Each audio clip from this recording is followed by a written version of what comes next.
the parish development model is performing now, it's because of the in-depth story we did about Emyoga. Thank you, Aaron. We're speaking about impact of the stories, and that is part of the things we're celebrating today. We will be coming back with more interviews right here in the social media studio. Ladies and gentlemen, we're ready to start. Now, let's go to the main arena.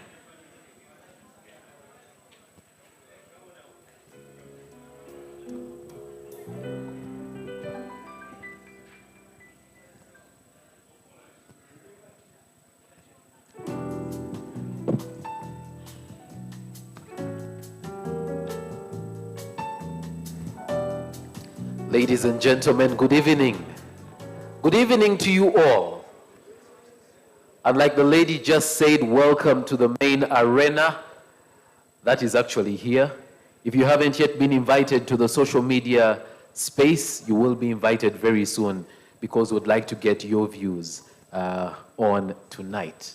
Your views on the Uganda National Journalism Awards 2023. Thank you for joining us. And everyone that's in the room right now, thank you for ensuring today morning that your watch was correct. Yeah, that's why you came on time. This is just my way of saying, for those that are not yet in the room, they are not late. They just did not correct their watches in the morning, and therefore they will be arriving on time, but just different time from ours. My name is Gabriel Iguma. I will be your moderator for the evening.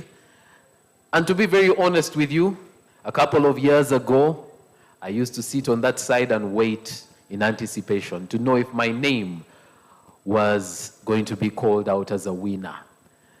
Now, standing on this side, I'd like to say to ACME, the organizers of this event, I'd like to say to them that thank you very much for making this public announcement that I am not a winner. Yeah, because if they ask you to come and be the one to read these things out, it means you did not win. Yeah, you did not win because there's no way you're going to call yourself. So I get the point.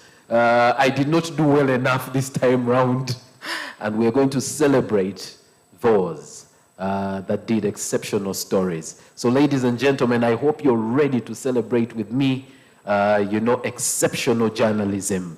And when we call up everybody, whether it is a winner, a runner-up, or those who will fall in a category that we are calling honorary mentions, I hope that you will celebrate them. Because like you heard, so many people, submitted entries, but just a few were able to win and will be recognized this evening. So every journalist whose name is said today is a winner. Every journalist whose name is mentioned, was exceptional in their category. But there can only be only one number one in each category and, one runner-up. And in some categories, we will have honorary mentions. So in a very short while, and I mean a very short while, we shall be beginning our program for the day. But we'd like to thank you for being here. We have nice people in the room that are making sure that we are comfortable. So if somebody comes to you and asks about, a drink of your liking, please go ahead and make that order. They will give you the options that are available. But this being the Sheraton, there may be other options. But if you ask for an option that is not mentioned by the kind people, you may want to have your card near you. Yeah. Today we shall not do those things of it's on the MC's bill. I didn't bring my card, particularly my Stanbic card. Yeah, I didn't bring it. The Stanbic people are happy. I hope that means that very soon they'll be able to do bank to mobile money for me. I will read the number very soon. Ladies and gentlemen, I promise today I'm going to try and be serious because this is serious business. But where I fail to stay serious, please understand. Let's just call it the joy of the evening. Again, you're very welcome, and in a very short while, we will be starting the official program.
As this is important in making drugs safer, preventing harm and improving prescribing. Please contact National Drug Authority toll-free on 0800 101 999 or WhatsApp 0791 415 555 and MedSafety mobile app. Hello and welcome to the Electricity Regulatory Authority's Complaints Handling Procedures. As part of its mandate to protect the interests of electricity consumers, ERA handles residual electricity-related complaints not resolved to the satisfaction of consumers by their power distributors. These complaints are submitted through phone calls, social media, email, website, or walk-in. The complaints are then handled by the Directorate of Corporate and Consumer Affairs Unit. Let's take a look at the complaints handling procedure when a complaint is received by ERA. Step 1. The Consumer Affairs Unit acknowledges receipt within 3 working days. Step 2. ERA engages the power distributor to explain or resolve the issue. Step 3. ERA shares the power distributor's feedback with the complainant. Depending on the complainant's reaction to the feedback, ERA may conduct further investigations. Step 4. The issue is resolved. Step 5. ERA engages the complainant to ensure they are satisfied. If not satisfied, the complainant is referred to the Electricity Disputes Tribunal.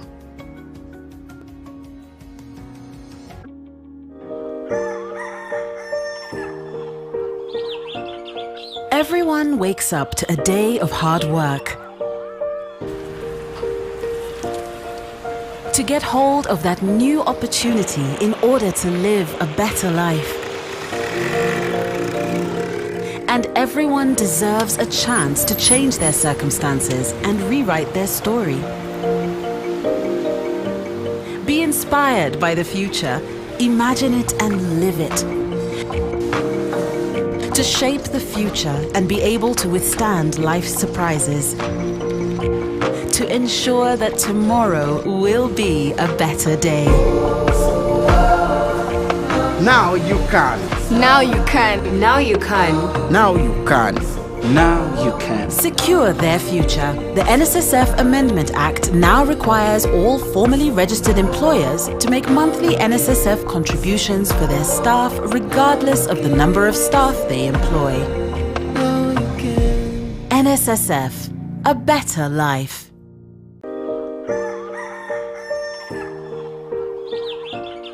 Everyone wakes up to a day of hard work. To get hold of that new opportunity in order to live a better life. And everyone deserves a chance to change their circumstances and rewrite their story. Be inspired by the future, imagine it and live it. To shape the future and be able to withstand life's surprises. To ensure that tomorrow will be a better day. Now you can. Now you can. Now you can. Now you can. Now you can. Secure their future. The NSSF Amendment Act now requires all formally registered employers to make monthly NSSF contributions for their staff regardless of the number of staff they employ. NSSF. In this day and age of digitalization, where payments and transactions are going online, digital fraud is also on the rise. Be alert! Never share any personal information or send money to anyone threatening to disconnect you over SIM card registration. It's a scam designed to defraud you. Simply hang up. Dial 100 or visit your nearest telecom provider's service center to report people claiming to register or disconnect your phone number. Tonfera, this message is powered by the Uganda Communications Commission. Hello and welcome to the Electricity Regulatory Authority's complaints handling procedures. As part of its mandate to protect the interests of electricity consumers, ERA handles residual electricity-related complaints not resolved to the satisfaction of consumers by their power distributors. These complaints are submitted through phone calls, social media, email, website, or walk-in. The complaints are then handled by the Directorate of Corporate and Consumer Affairs Unit. Let's take a look at the complaints handling procedure when a complaint is received by ERA. Step 1. The Consumer Affairs Unit acknowledges receipt within 3 working days. Step 2. ERA engages the power distributor to explain or resolve the issue. Step 3. ERA shares the power distributor's feedback with the complainant. Depending on the complainant's reaction to the feedback, ERA may continue. In this day and age of digitalization, where payments and transactions are going online, digital fraud is also on the rise. Be alert! Never share any personal information or send money to anyone threatening to disconnect you over SIM card registration. It's a scam designed to defraud you. Simply hang up. Dial 100 or visit your nearest telecom provider's service center to report people claiming to register or disconnect your phone number. Tonfera, this message is powered by the Uganda Communications Commission.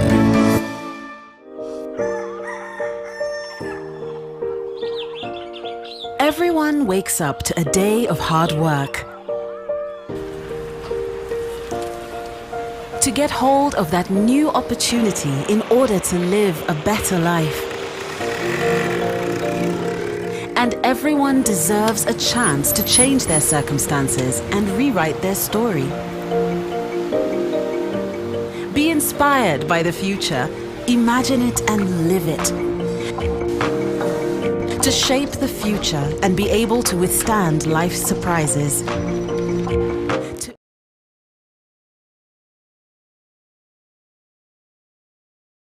Is ACME Awards. ACME is African Center for Media Excellence. That's what the acronym stands for.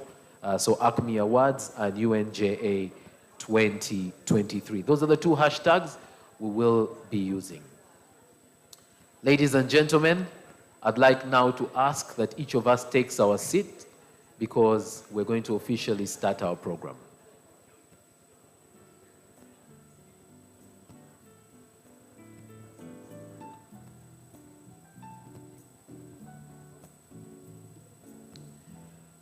I'm sure we all know that today has been organized by the African Center for Media Excellence, ACME, with the support of many sponsors. I did mention some of the sponsors, and through the evening, I will continue to say, a thank you to our sponsors, so please don't get tired of hearing that. But it's only right that we begin by, receiving a welcome message from our hosts. And so, ladies and gentlemen, it gives me so much pleasure at this moment to invite to the podium the board chair for the ACME board, Ms. Susan Nsibirwa. Please come and give your welcome remarks. Ladies and gentlemen, let's make her feel welcome as she comes to the podium.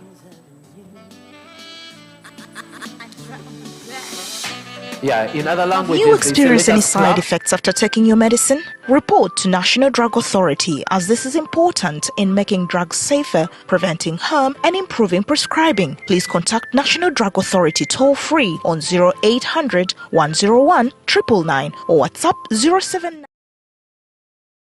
Guests, esteemed journalists and supporters of the media community. A very good evening. Can you say good evening to your neighbor for me and thank them for keeping time?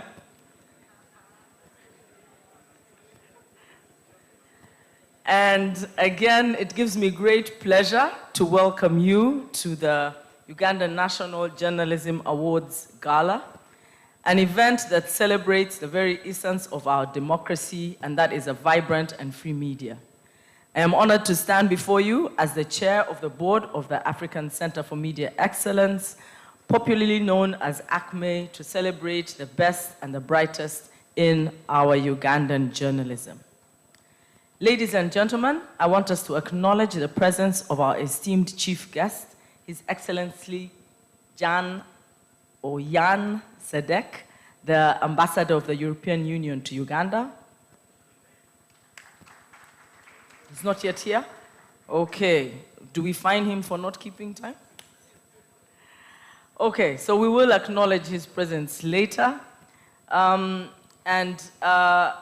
We just want to say that that's a testament of the EU's unwavering dedication to championing media excellence and the freedoms that underpin it.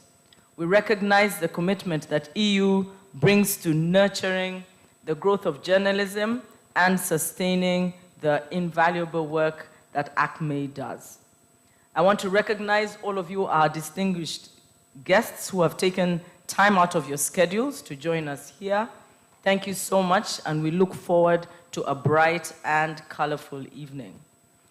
Among us, we are privileged to host the true stars of the occasion today.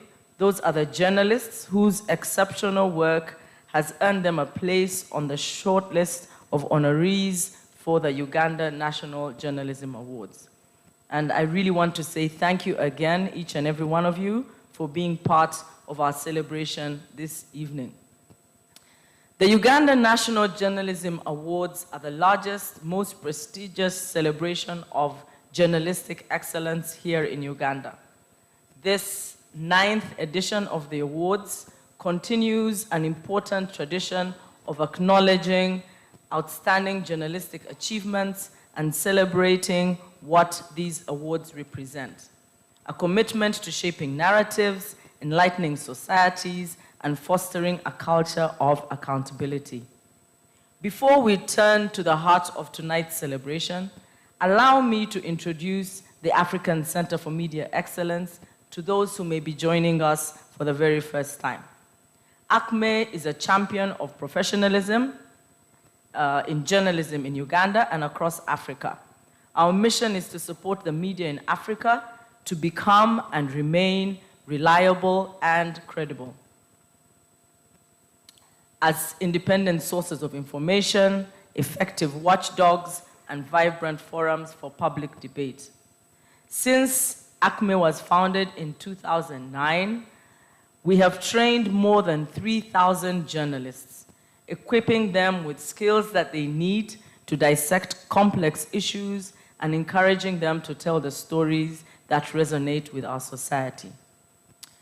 We are super proud to have developed comprehensive training programs tailored to meet the evolving needs of journalists and other media professionals.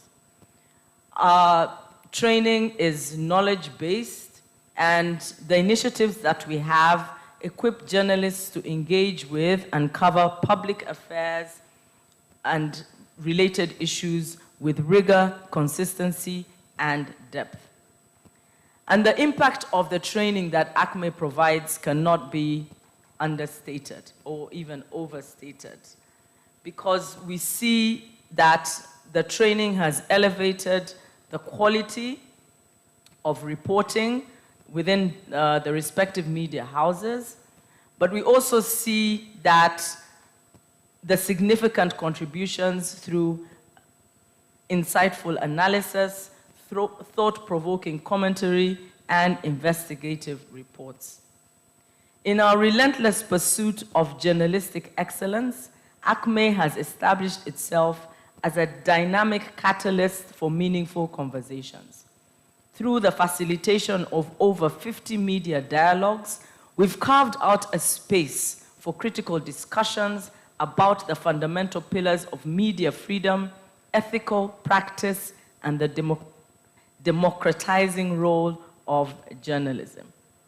Our media monitoring initiatives have evaluated more than 20,000 news stories, providing constructive feedback to newsrooms and driving improved reporting standards. Additionally, ACME's applied media research has played a crucial role in shaping the discourse both within and beyond the realm of journalism. This research has not only informed public discussions, but has also provided tangible evidence of journalistic practices and guiding newsrooms towards higher standards. Today, we are unwavering in our commitment to our foundational mission. We recognize that journalism as a cornerstone of democracy is more critical than ever, and thus we are unshaken in our resolve. Through our diverse initiatives, whether it's through our comprehensive training programs, our dialogues, media monitoring, or advocating for media freedom, we continue to champion the cause of good journalism. That's the long story. Now, let's turn to why we're here today. The Unja Awards, as we call them at ACME. Since the inception of the awards, more than 2,500 journalists from across the country have competed in these awards, showcasing the dedication and talent of journalists from all corners of Uganda.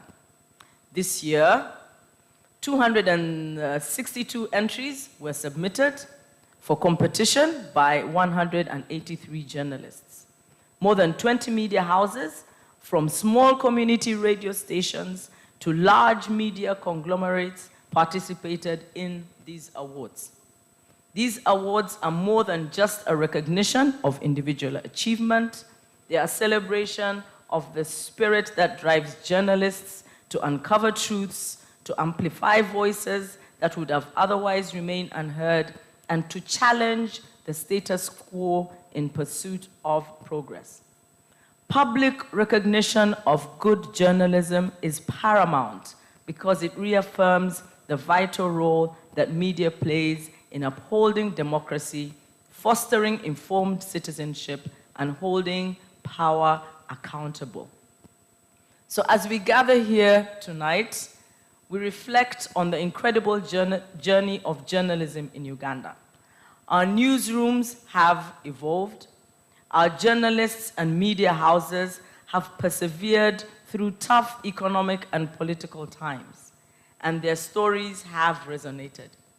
We've witnessed groundbreaking investigative reports that have exposed corruption, shed light on social injustices, and amplified the voices of the marginalized.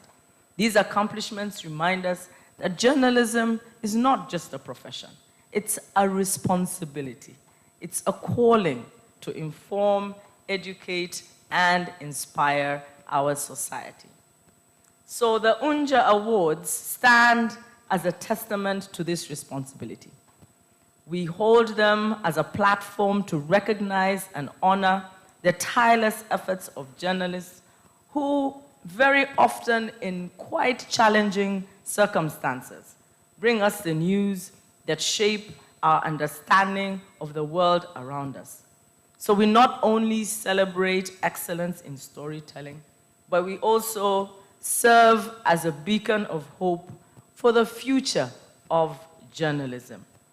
In a time with lots of misinformation, disinformation, and where it spreads like wildfire, the role of credible and well-informed journalism is more crucial than ever before.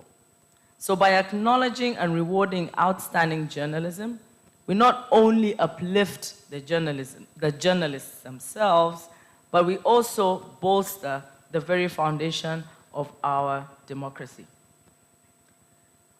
And so tonight, as we applaud the winners of the Uganda National Journalism Awards, we owe a debt of gratitude to our esteemed sponsors, whose unwavering support, both in kind and in financial contributions, have allowed us to hold the gala in August this year.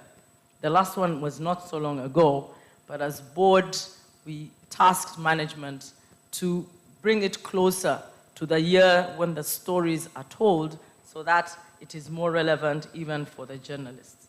So we want to thank our sponsors.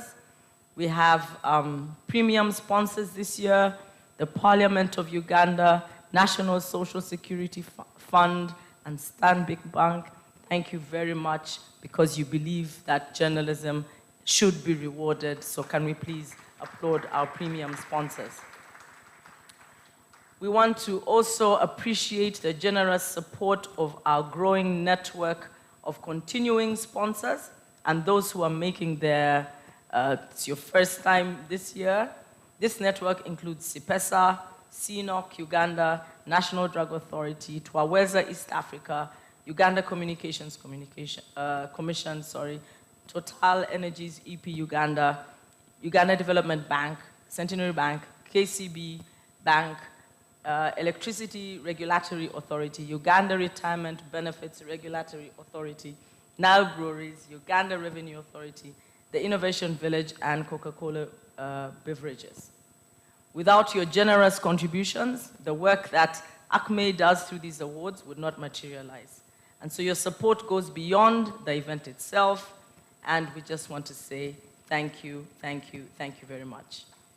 I'm delighted to announce that ACME is open to forging new partnerships for the upcoming awards.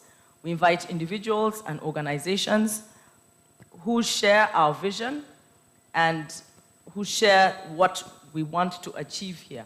By supporting these awards, you contribute to nurturing a media ecosystem that plays a pivotal role in the progress of our society. I want to extend my gratitude to members of the ACME board. If you're here, can you please stand up so that they see who we work with, members who are represented here. That's the table. Thank you very much. Thank you for your unyielding dedication and vision that have fortified the very foundation upon which ACME stands. I want to thank our subscribers, the people who sat and actually formed ACME, and we want to thank you so much because you're advocates for our cause and a reservoir for collective wisdom that guides us forward. I would ask them to stand, but I know that many of them are shy and they probably won't stand up. I want to thank the ACME staff. If you're here, ACME staff, can you please stand up? ACME staff. ACME staff, thank you, thank you, thank you. I can't see all of you. Thank you. Your tireless efforts, your passion, and your belief in the work that you do, the transformative potential of journalism, are what makes ACME the force that it is.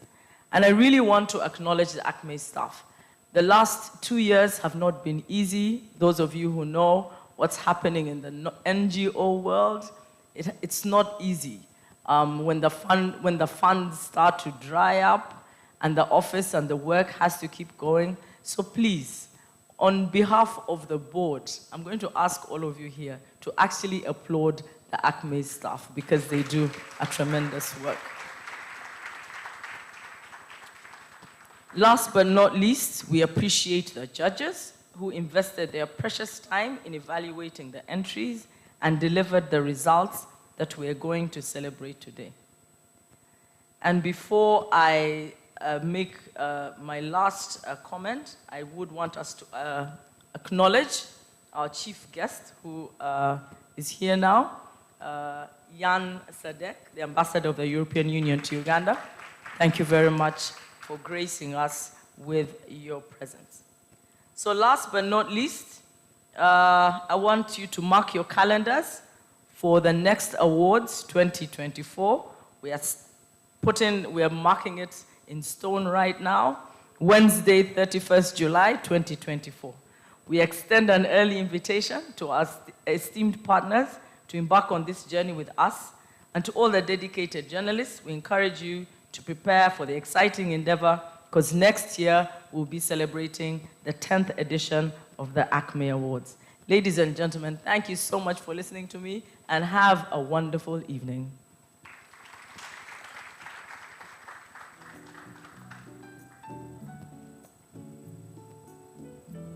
She definitely deserves a bigger hand clap than that. Thank you very much, Board Chair. Thank you for leading the team quite well. And thank you for recognizing those categories of people. Our chief guest, welcome to the 9th edition of the Uganda National Journalism Awards. And we are glad that you are here to witness, as we recognize exceptional journalism. So you have the date for next year's awards, right? That also means for the sponsors, you know the date you can put on that post-dated check. Yeah, you have the date, you can enter it. For the journalists, well, I hope we will see you here next year as well. Because a little secret is every practicing journalist that's in the room is most likely a winner. Yeah. The space in here wasn't enough for us to invite everybody that sent an entry.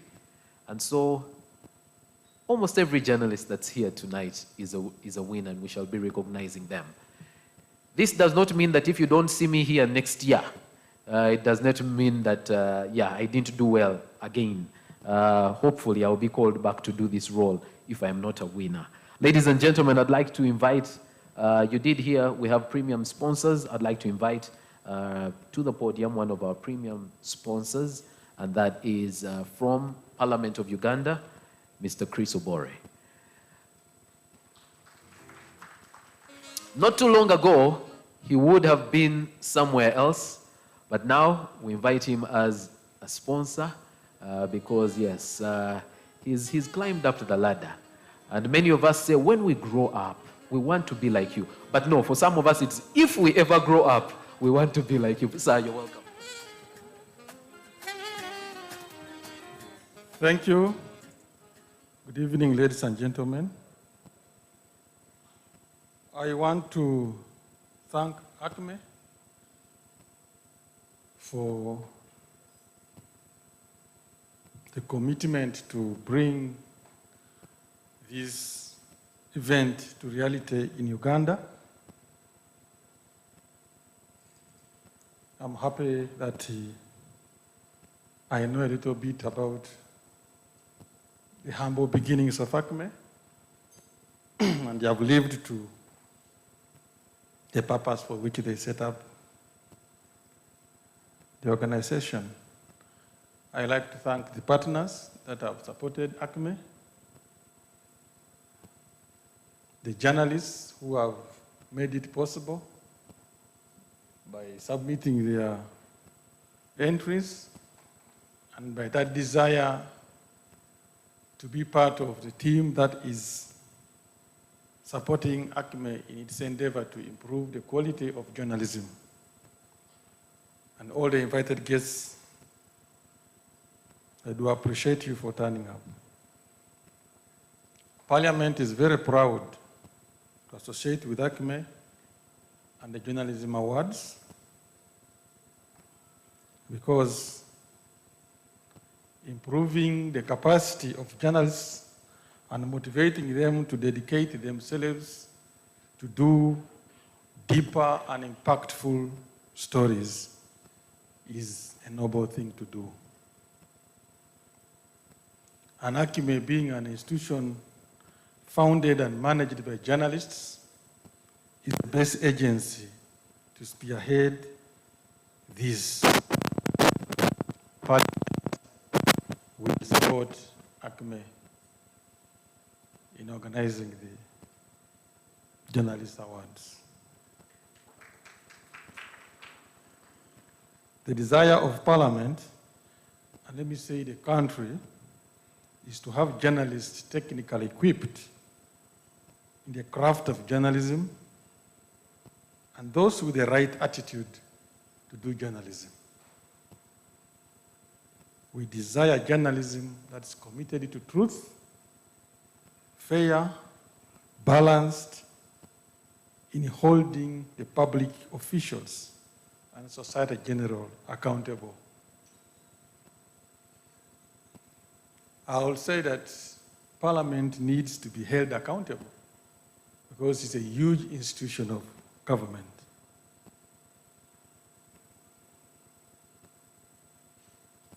It must be held accountable, and the first accountability for Parliament does not come from the books of accounts. It's supposed to come from the journalists who represent the wider public interest.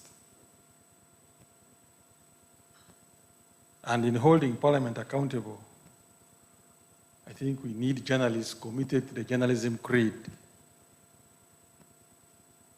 The journalists who are able to subordinate their personal biases to the overriding public good. I'm glad to say we do accredit journalists. There are over 200 journalists accredited to cover Parliament. And I have a challenge every other day. Every journalist wants to come and cover Parliament. And I'm saying there is a big interest. I would have no problem even accrediting 1,000. But then there are questions of the 1,000. We should be having a very well-explained story about Parliament in detail to enable people making informed decisions. But somehow there is a bit of challenge there, especially because in Parliament, it is Parliament where there are very many competing political interests, and therefore we need journalists who are able to raise the bar higher and avoid being propagators of unhealthy propaganda by political actors. This background is where we're saying the effort of ACME must be supported. To every issue in Parliament, there are usually various narratives to it that journalists must capture. Sometimes you read the narratives, at my little experience, I can be able to tell that this story was written in a particular political party headquarters, not a newsroom. And it's written and submitted to a newsroom. Then I remember those days when the James Tumusimes would make us look so small, trash the thing. I am surprised. I don't know whether there are still people able to trash that. Because if we don't do it, we don't help the country. There's also reason a number of all categories of journalists. At times I begin saying, where is Emma Gezaho? A very young boy who came from Makerere and phoned us in the newsroom. But he would disturb Parliament.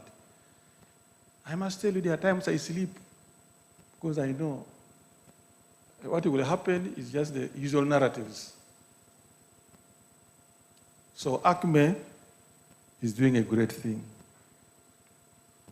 Narratives that generalize government or agencies of government that we are supposed to hold accountable do not help us in building institutions. I speak openly even in Parliament, even to members of Parliament, indoors when there are orientations. And my message usually is we must all have system thinking. Because today you're a big person, tomorrow you need agency to help you, you destroyed it, you didn't build systems. Then you are the one begging, you are the one complaining, but there's a time you had the authority, you had the latitude to add a brick on how these institutions must work. So as journalists, we must be the ones to actually say, this is the way to go. But sometimes it becomes a very challenging situation.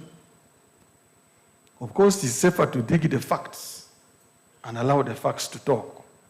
But most times the journalists have talked ahead of facts, and problems arise. And then brings a lot of kelele. I want to thank the journalists who have done their best amidst the fuzzy circumstances we are in. They wake up every day to look for truth and bring the truth to the attention of the public. To those journalists who will be pronounced winners tonight,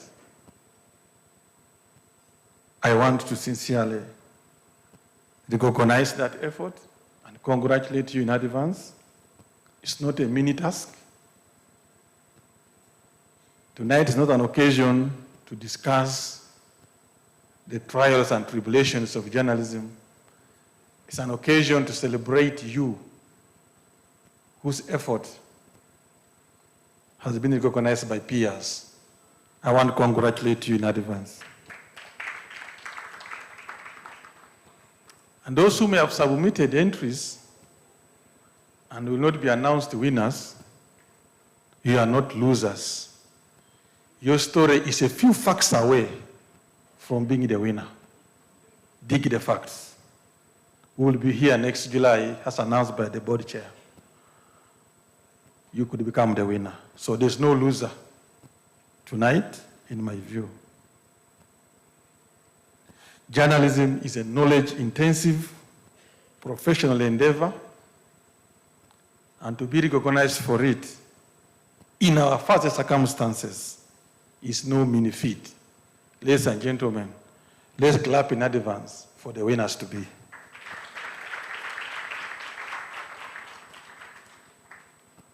I commit on behalf of the Clerk to Parliament that we will not shy away from supporting ACME in this endeavor to improve our journalism standards. Thank you for listening to me.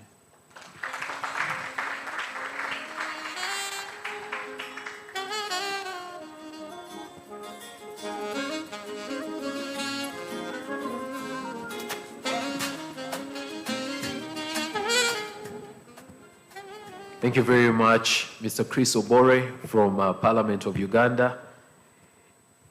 You realize I was afraid to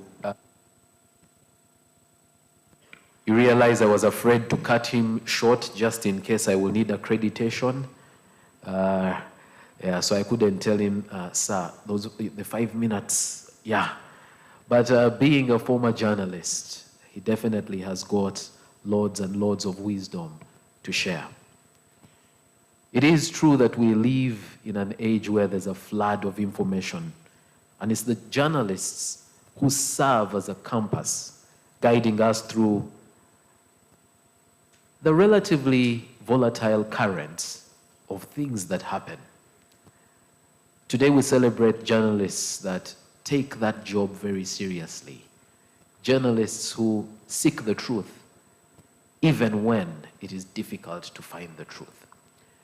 Mr. Obore and the rest of our guests, I'd like to let you know that tonight we will not be recognizing any journalist who, in the words of Mr. Chris Obore, receives stories from political party headquarters and only adds their name to publish. The judges will let us know the criteria they use to recognize and to award each of the journalists who will be, recognizing today. So just needed to give you that assurance. Ladies and gentlemen, I'd like now to invite our next sponsor to come and share a few words. Again, this is complicated for me because I also don't know if I am able to cut this person if they go over the 5 minutes. This is a representative from NSSF. Now you understand why it's complicated for me. I may want some midterm access to that Kamane. But yes, please join me in welcoming Ms. Barbara Alimi from NSSF.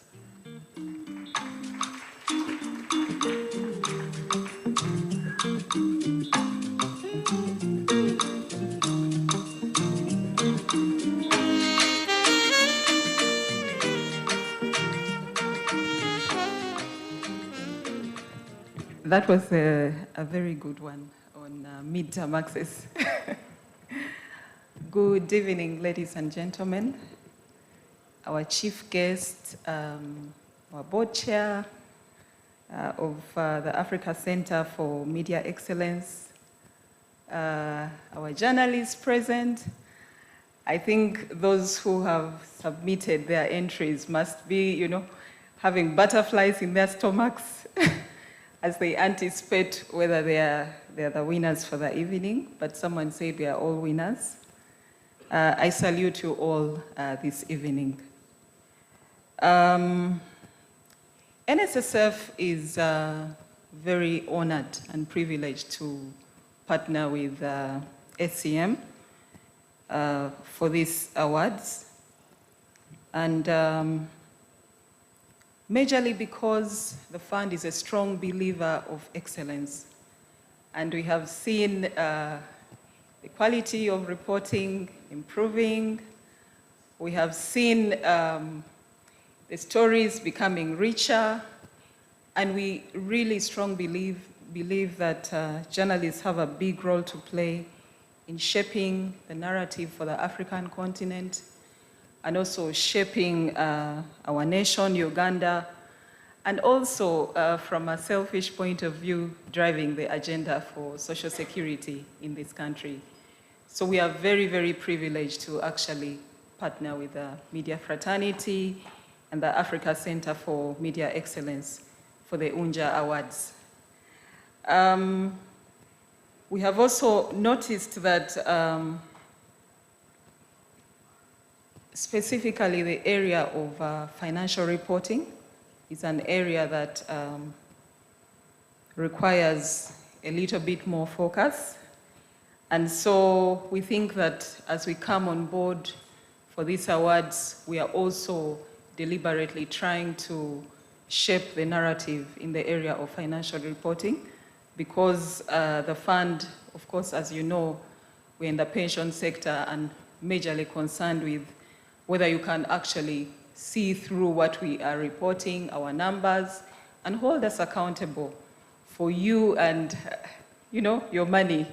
So we are very interested in that, and that is why we actually partner with the SCME.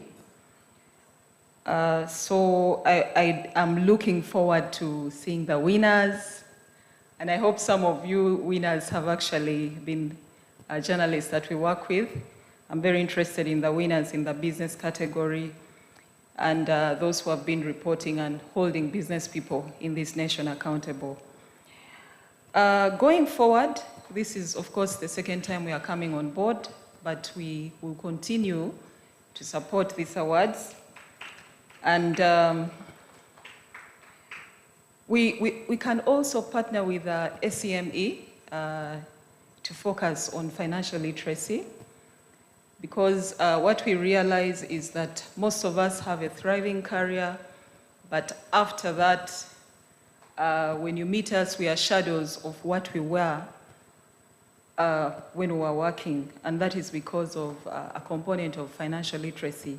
So we will partner with SCME and craft something for the media fraternity, of course, and also throw in something around financial reporting. My words, and that is really the end. I don't have very much to say. And I think maybe you're going to applaud me for using 1 or 2 minutes. Thank you, and enjoy the rest of the evening. And congratulations to all our winners.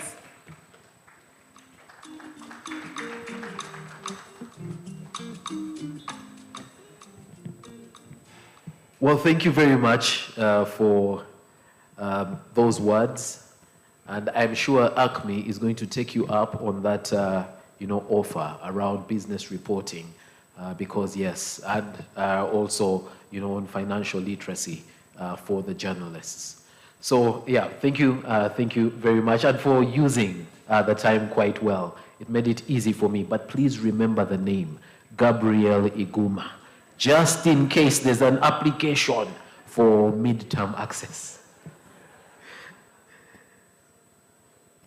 The sponsors have kept it very complicated for me because the next sponsor who I'm going to invite to make a speech is also one that, okay, next month I could have stopped them, but right now I can't stop them because in about 3 weeks children will be going back to school and I may need that school fees loan.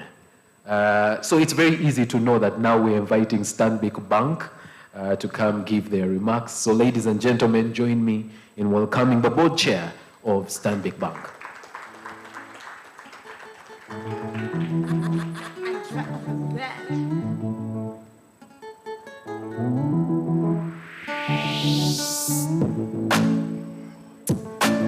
In case you need it, Wumraka Stress is available for you, Mr.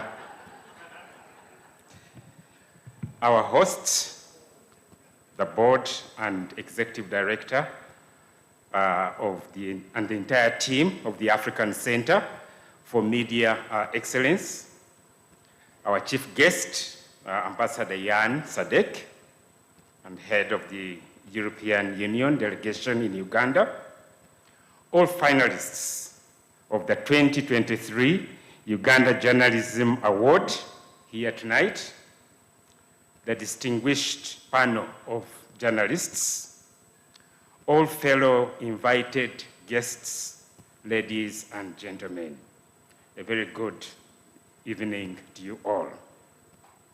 My name's Damon Kitabire, and as you've heard, I currently serve as the board chairperson of Stanbic Bank, Uganda. And as you know, at Stanbic Bank, we take it that Uganda is our home and we are here to finance its development. I'm happy to join you this evening for this year's National Journalism Award Gala, where we recognize and celebrate the stars of our local journalism. I came with a big delegation just because we take this as a very serious occasion. I came with Mr. Tony Otto, our chief executive of Stanbic Business Incubator. Tony, you may wave. Teach Makonese, who is the head of insurance. Daniel Ogong, who is the head of marketing. Kenneth Agutamba, who is our head of corporate communication.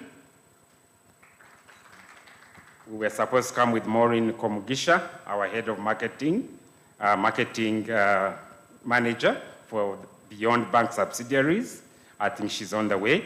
And then we have Diana Odonga, who is a corporate social investment manager.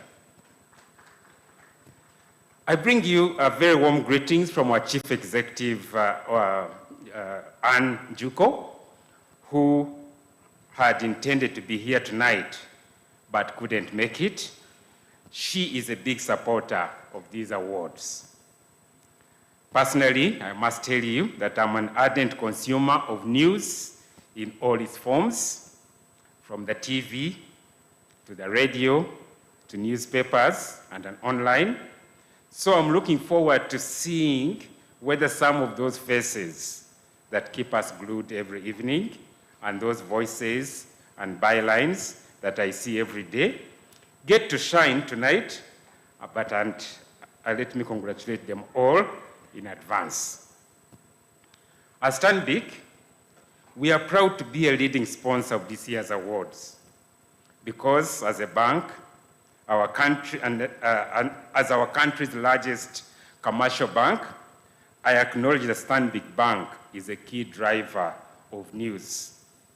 We are always on the receiving end of news, sometimes good, sometimes bad, but still, we are the media's biggest supporters. I'm proud to tell you the Stanbic Bank has in place an open-door media relations strategy. This simply means that we don't hide from journalists. We prefer to engage and facilitate journalists to ensure that they get the information they need to report in a fair, accurate, and balanced manner. That is very important for us. Fair, accurate, and balanced manner. At Stanbic, we are not afraid of professional values-driven critical journalism that is fair, balanced, and accurate. That is because we are a listed business that believes in accountability and transparency, and a media are entrusted with a watchdog role, asking tough questions on behalf of our consumers and shareholders.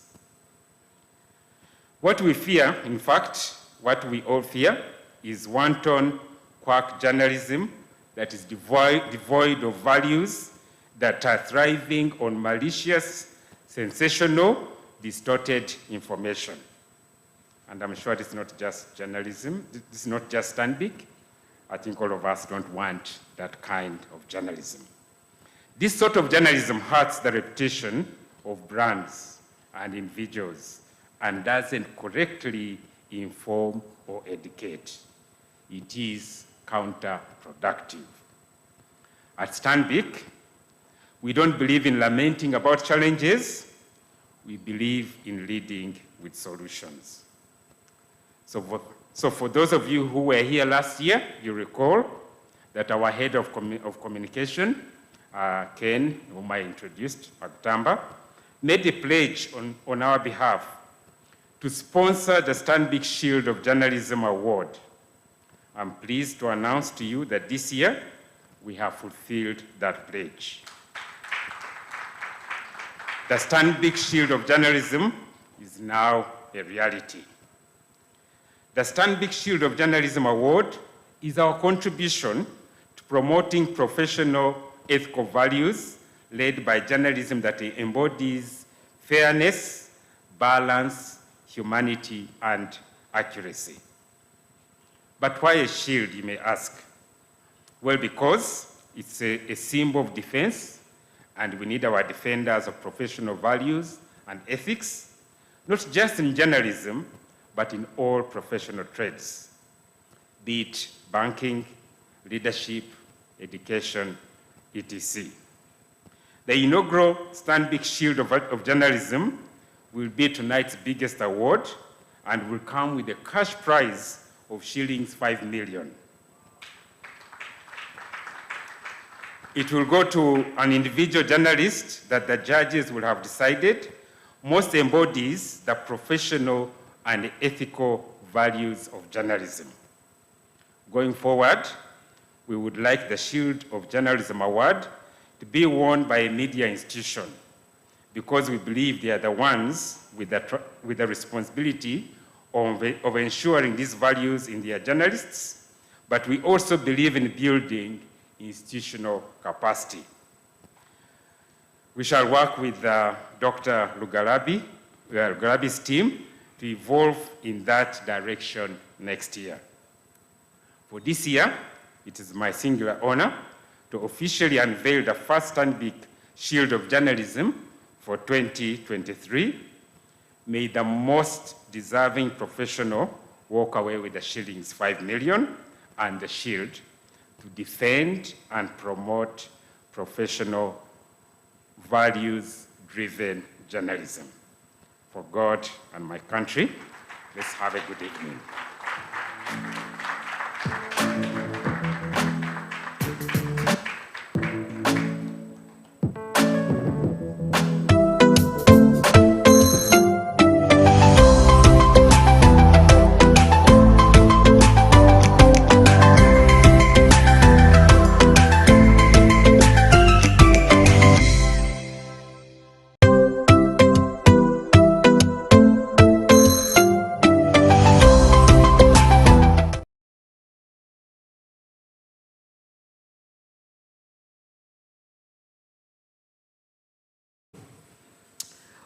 You have heard that Stanbic Bank has sponsored a category, the Stanbic Shield, and the chairperson has explained to you why they chose a shield. So the shield is a very important symbol. So whoever wins, I'd like to let you know, keep the shield. It is very important, but give me the 5 million. Because he said the 5 million in passing. So the 5 million doesn't mean much. You can give it to me, but keep the shield. It's, of much value than you would ever know. Ladies and gentlemen, we have a music troupe that's here, Bantu troupe, that will be entertaining us this evening. So even just before we go into the award ceremony, let's invite them to add more color to the evening. Please welcome.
Shot Yamazara Mahina Mazuro, Shikoto, Tungamasho, Mazara Maui. What's the hand? Let's come on, let's come on, woman. And Kwanzam Kowishaza, Quishoma, Tishomo, Kaya. Woman.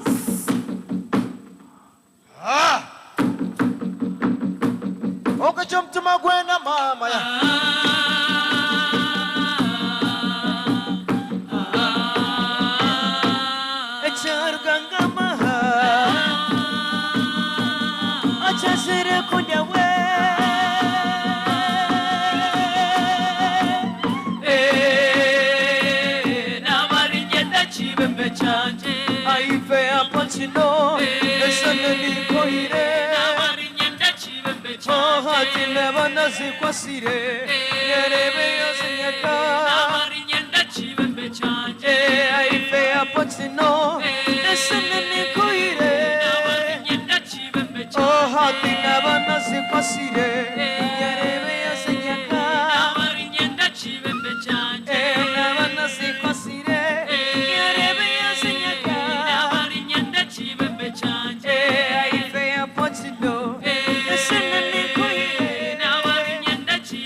taunga tusane ayati kuche oja tusane nimure baba kasi bashamarire ko nimure baba kasi bashamarire bihimba byasiyorora yeshabwe banyina bachi mazara nino maro jigataba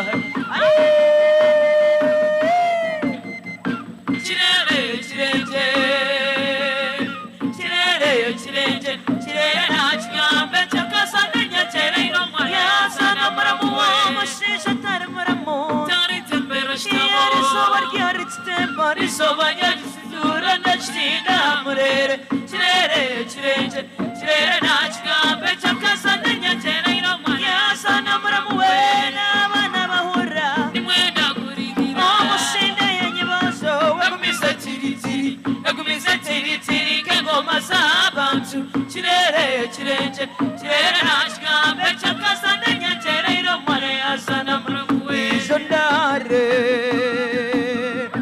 Shondaro rakatano ramukanga siveniwe sandoza kushamaya mawe Shondare Misoga nyanja ya mawe Shondare Misoga nyanja ya mawe Shondaro rakatano ramukanga siveniwe sandoza kushamaya mawe Shondare Hati shondaro rakatano Shondare Hai shondaro rakatano ramukanga siveniwe sandoza kushamaya mawe Shondare Hati shondaro rakatano Hati amisa kanyanja ya mawe Shondaro rakatano ramukanga siveniwe sandoza kushamaya mawe Shondare Hati nimwe bare banyakwera bachimuzara mazana mathamuligo bachimuzara nimwe bare baruchimwe bachimuzara bachimuzara nimwe bare banyakwera Ochimbie, mama ochimbie, ochirman ochimbie, ochimbie, ochirman ochimbie, akamo orutaro rakabiri, ochirman ochimbie, yamwana amashisha amamazi, ochirman ochimbie, mama ochimbie, ochirman ochimbie, ochimbie, ochirman ochimbie,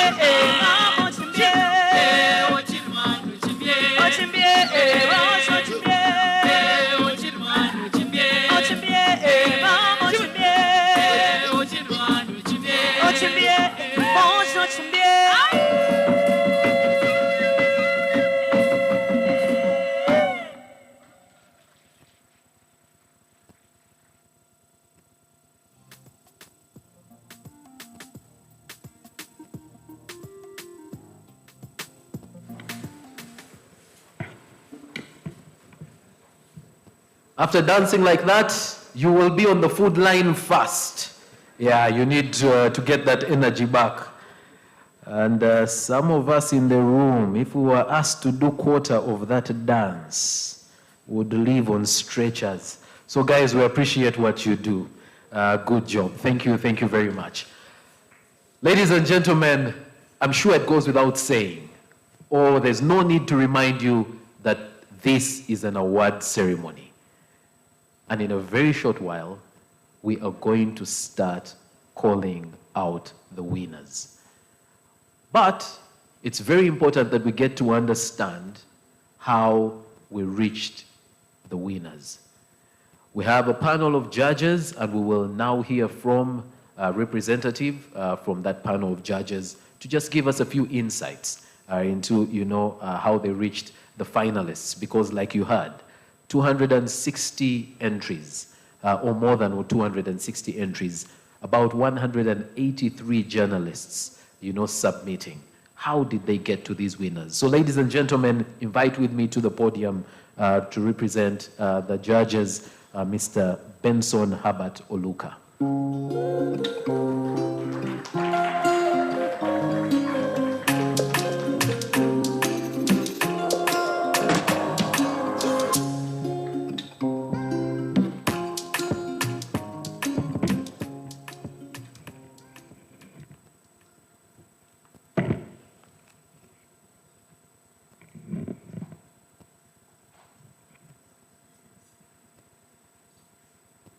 Good evening, everyone. Good evening to you all. Our chief guest, His Excellency Jean Sadek, the Ambassador of the European Union to Uganda, fellow journalists in your different capacities, friends of Ugandan journalism from across the country and around the world, and the toast of this evening, the finalists of the Uganda Journalism Awards 2023.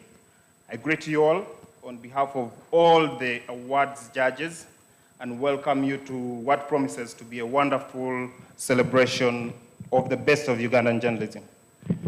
My name is Benon Herbert Oluka.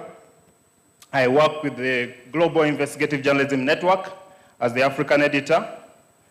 GIJN, if you're hearing it for the first time, is the largest global network for non-profit investigative journalism organizations with 244 member groups in 90 countries. In sub-Saharan Africa, we have 22 member organizations. Unfortunately, we don't yet have a member from Uganda.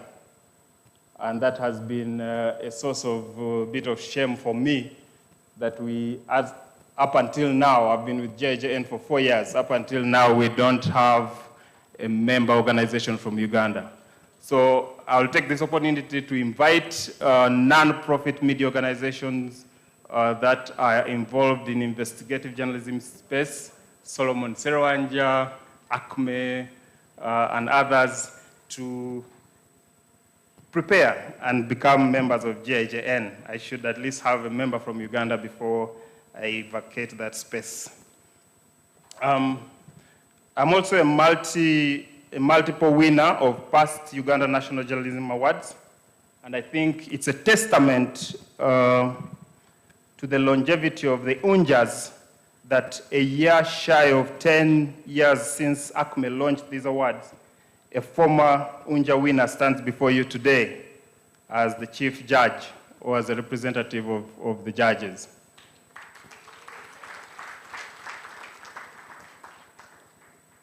So thank you. You have joined me in thanking the founders of ACME, Dr. Peter Mwesige and Mr. Bernard Tabaire, and the various staff over the years, not forgetting the sponsors and funders of ACME for turning the UNJAs into an annual feature of the Ugandan journalism calendar. Thank you, ACME, for that. Now, my role this evening is to represent the 12 judges who scrutinized all the 262 entries submitted for this year's awards, and then came up with a list of finalists and ultimately the winners. The judges selected me to share their general insights and lessons from the judging process. But before I get there, let me just ask all the judges to stand up from wherever they are so we can thank them for the work they did during the judging process. The judges.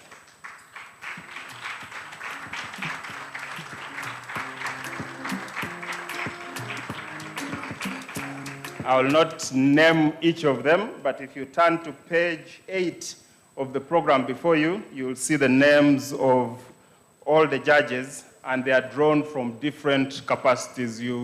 BBC journalists, Associated Press, former head of news at NTV, the managing editor of the Daily Monitor, and former managing editor, of the Daily Monitor, and several others in consultancy, training, lecturers. So we have people in all kinds of spaces, including people with experience in newspaper, online, TV, and radio journalism. There's a whole mix of experience there. So you've seen the judges, and I'm sure you're asking yourself, what were the criteria for selecting the winning entries? First, the judges considered 5 major areas. The first one was news value. The second was the reporting input into the stories. The third was clarity and style.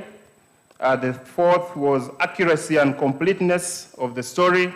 And the fourth was the format and technical quality that were in the stories. Each of these areas was then broken down into several other considerations, and I'll give one example. For instance, in the area of news value, we considered the following. 1, originality of the subject, the initiative and enterprise that went into the story, topicality, significance, and importance of the subject. 3, insights, informative qualities and engagement, the level of engagement within the story, and then thoughtful and logical interpretation and analysis. In the interest of time, I will not elaborate on the other areas, but I trust that you get the picture. We had general 5 major areas to consider, and then each of those areas had several considerations that we made. Then the second important thing that I should point out, I think if you have been following the UNJAs for several years, you may have noticed that this year the judges and ACME tweaked their words from focusing on form and format to focusing on subject. We agreed on this, we made a decision on this after some considerable consultations and deliberations.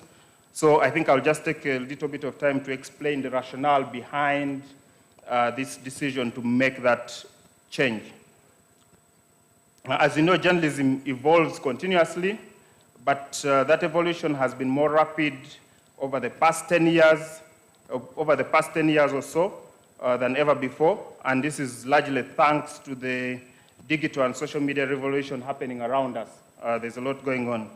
Consequently, today's journalism is largely technology-driven, and in appreciation of that fact, we redesigned this competition to give participants a greater opportunity to showcase how they applied themselves to the new resources that are available for them to tell their stories. Therefore, starting this year, the UNJAs have evolved to offer a greater scope for judges to assess the extent to which journalists use all multimedia storytelling tools and techniques that are available to them. So when assessing any subject matter, one of the primary considerations of the judges is how strongly did the journalists use the full repertoire of tools available to them to tell a compelling story. Therefore, if you're going to participate in subsequent awards going forward, those are some of the issues that you must bear in mind when submitting an entry for UNJAs of 2024 and beyond. Now, allow me to focus on the judges' comments and insights, but since this is a day of celebration, I think I'll start with the positives. Most of our stories sort of flip the script and we usually focus.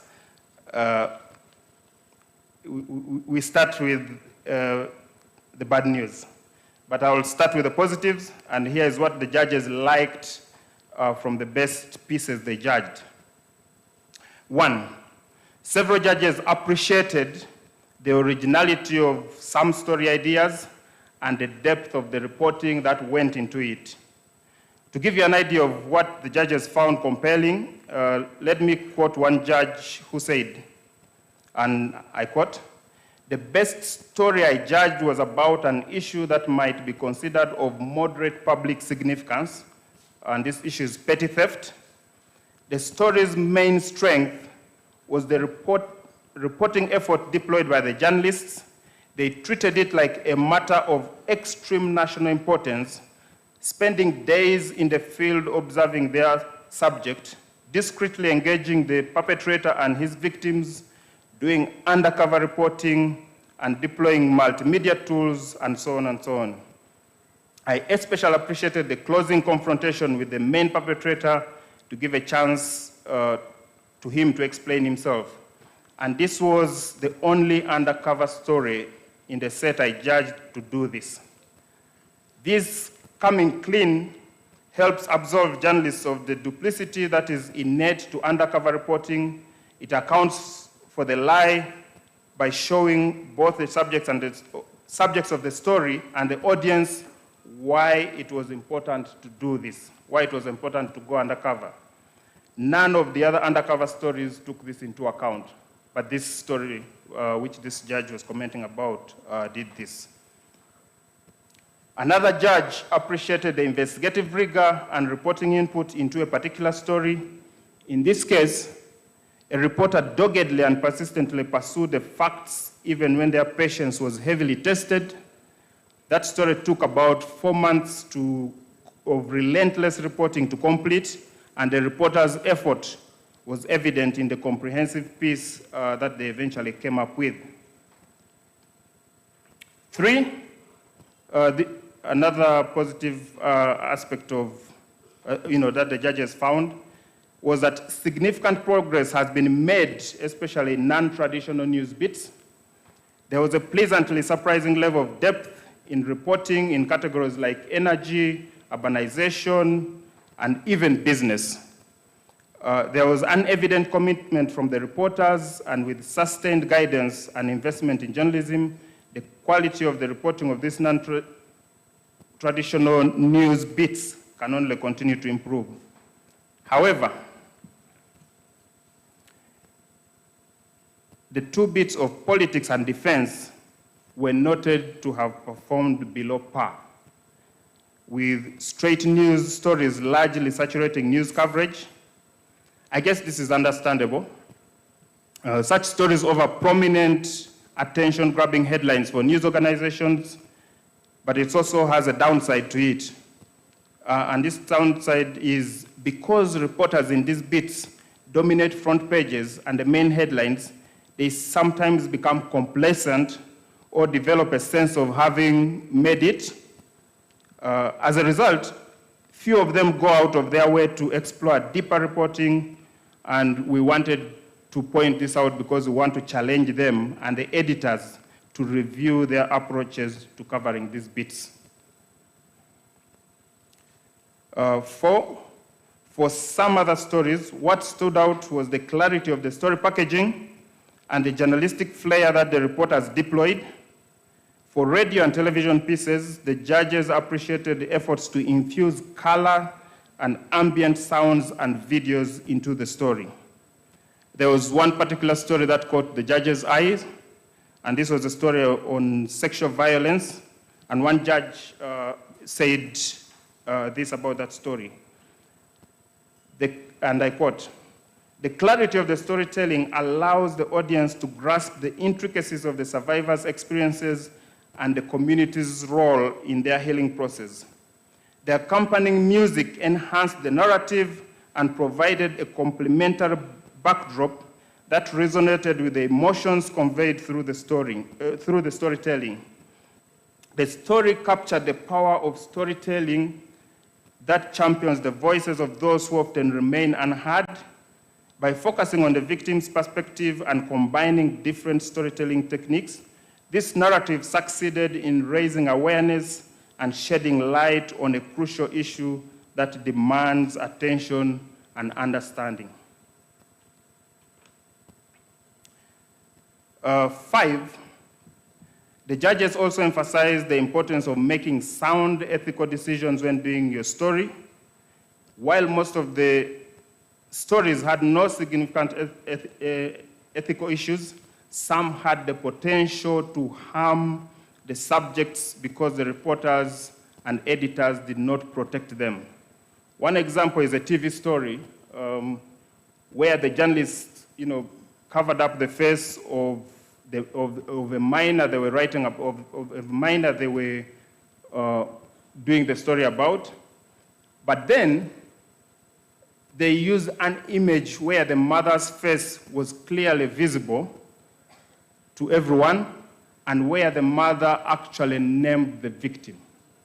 So while you make an effort to blur the face of the victim, you actually expose the victim because you have not gone the extra length to protect those associated with the victim. And that's a lapse which can harm the victim, because then the community gets to know who this victim is, and it can cause anguish, which comes as a result of the story. So that is something also to watch out about. 6, there is a considerable improvement by contestants from mainstream media that combine resources and editor support.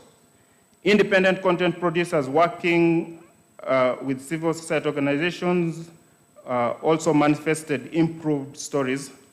The biggest challenge, though, is with writers associated with online media outlets. These still have the enormous challenges with creativity, resilience, and peer and media support. And I think this will be a challenge to ACME to try to organize trainings within that space for online media platforms, because many of them are emerging, but they do not have the kind of institutional editorial support that the traditional media houses have. And yet, largely the public is also beginning to depend on them for news, for the kind of news that they consume on social media and online media platforms. Now, that challenge facing online media platforms offers me a perfect opportunity to segue into the shortcomings that the judges found in the stories. And the first one is that many potentially excellent stories were ruined by weak field reporting and the over-reliance on experts, officers, and leaders to tell stories experienced by others. It was especially disappointing when journalists traveled to the field, sometimes as far as Karamoja. Karamoja is almost a day's journey from Kampala.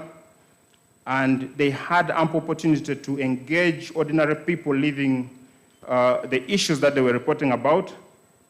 But then the journalists still relied on experts or officials or leaders to tell other people's stories. In such cases, it seemed like the resources to go to the field were actually wasted because the journalists did not engage with the people who live these stories. 2, there was also an evident inability to tell the story even when one had a brilliant idea. The main problem here was a failure to have or maintain that tunnel vision that is necessary to go deep into a story. Reporters were sometimes overwhelmed with the information they sourced and just loaded the story with that information without actually being able to contextualize it. We must remember that it is not enough for stories to just inform. They must engage and draw in the audiences through their sources and subjects and through the journalist's compelling weaving of the narrative. While good journalism must inform, it must also draw in the audience on an emotional level, or else you lose that audience. As one judge put it, a well-told story of 5,000 words can make a reader feel like they wanted more, while a boring story of 400 words can feel like a chore after just a few paragraphs. So your journalistic flair, your ability to weave a narrative is quite important. 3, when it comes to dealing with statistics, there's still a huge challenge in our newsrooms. We are largely unable to explain data in ways that enrich our stories. In the words of one judge, transforming a good idea into an exceptional story depends on the craft of storytelling, including the author's capacity to understand and analyze the issues validated by verifiable data, which would demonstrate the depth of the reporting. But again, this is something we are not doing as well as we possibly can do. 4, there was evidence of poor presentation and reporting styles, especially with reporters having lengthy interview excerpts in broadcast stories, presenting event-based stories, and not providing any kind of context that would help readers or their audiences for TV and for radio to be able to contextualize these stories. In broadcast media in particular, most of the technical production techniques, scripting and editing could have been improved in several stories. Some stories lacked something as essential as a central focus or even a central character. There was no depth or even an attempt at decent sourcing. One contestant actually quoted himself on camera and appeared in the video clip as a source. They did not go out to do their own sourcing, and that's what they did.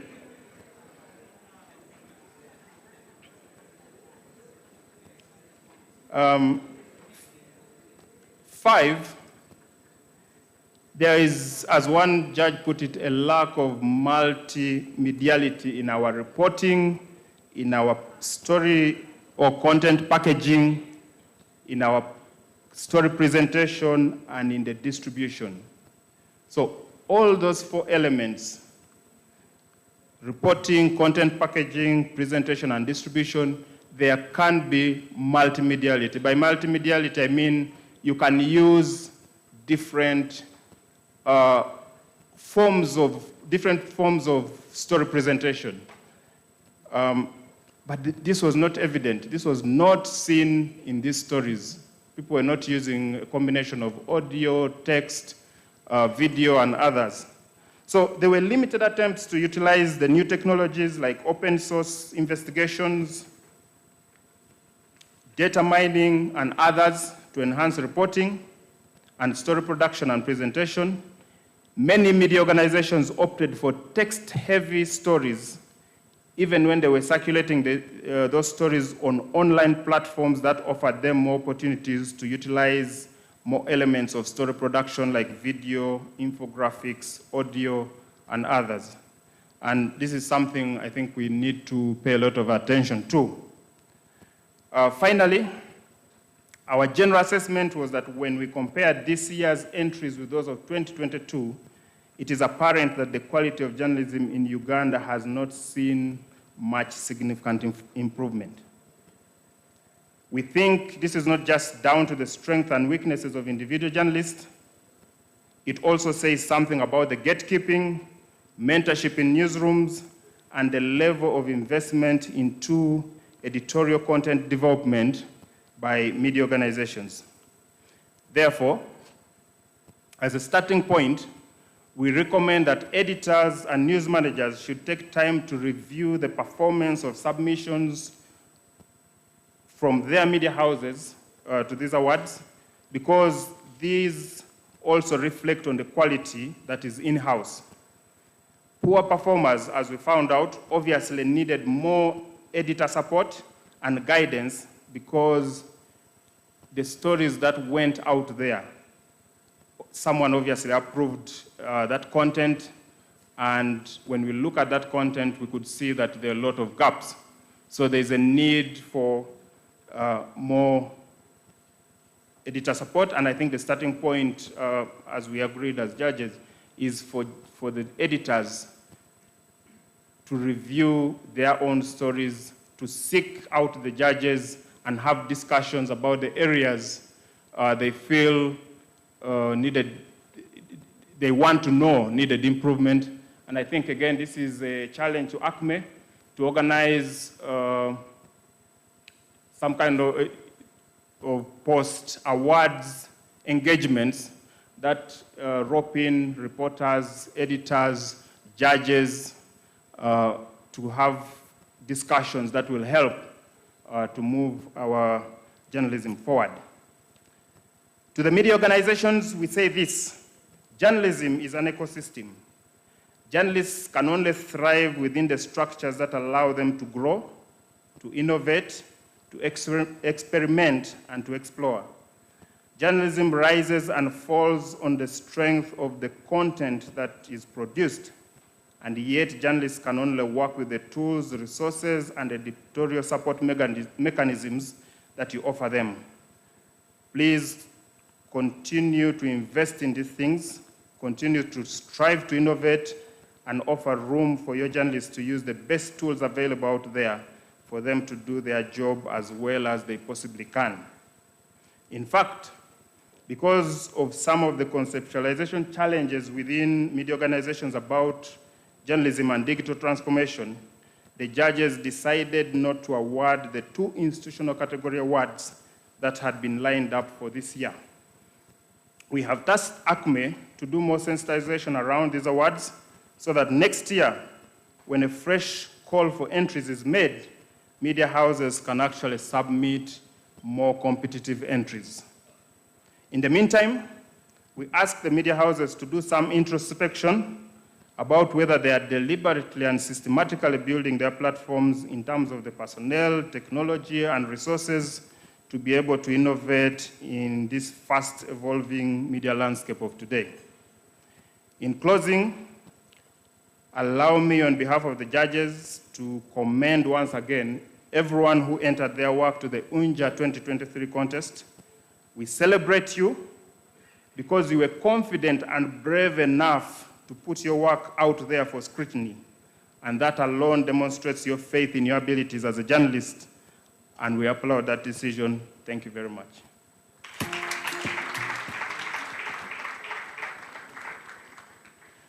We also would like to encourage more journalists and media houses nationwide to submit their stories for the 2024 awards.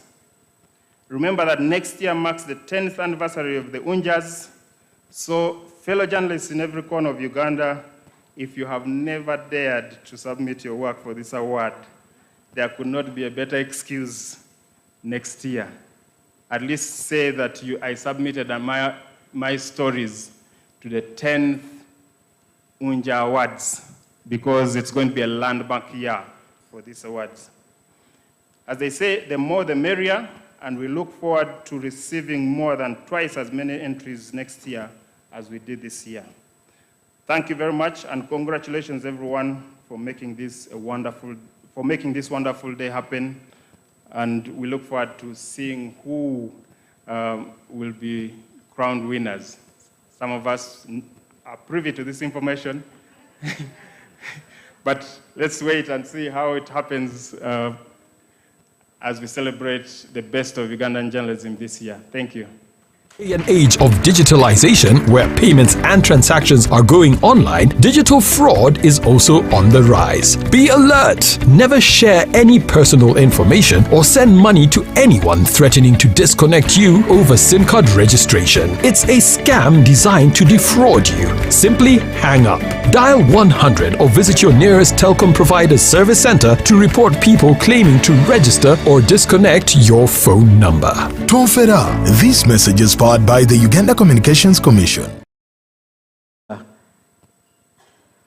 After saying some, really tough words about some entries, I just wish you would tell us that journalist who quoted himself generally looked around for a credible source and realized, you know what? I think I have the most credible opinion on this thing. So like I said a couple of months ago, you're a hero. To the journalists, please do not try that anywhere. Ladies and gentlemen, it is the moment of truth. The moment we've been waiting for. And just before I start to invite the winners up, I'd just like to give some information. Just two things. Number one is to acknowledge that today we join very many people in celebrating good journalism. So whereas, yes, there is the quality of journalism between last year and this year, basing on the entries, has not significantly improved. You notice the judges were being very nice there. They wanted to say, that we received a lot of rubbish. But whereas that's the case, there are people who did an exceptional job. And today, we celebrate those people. So again, when we invite those people to the stage, please celebrate them.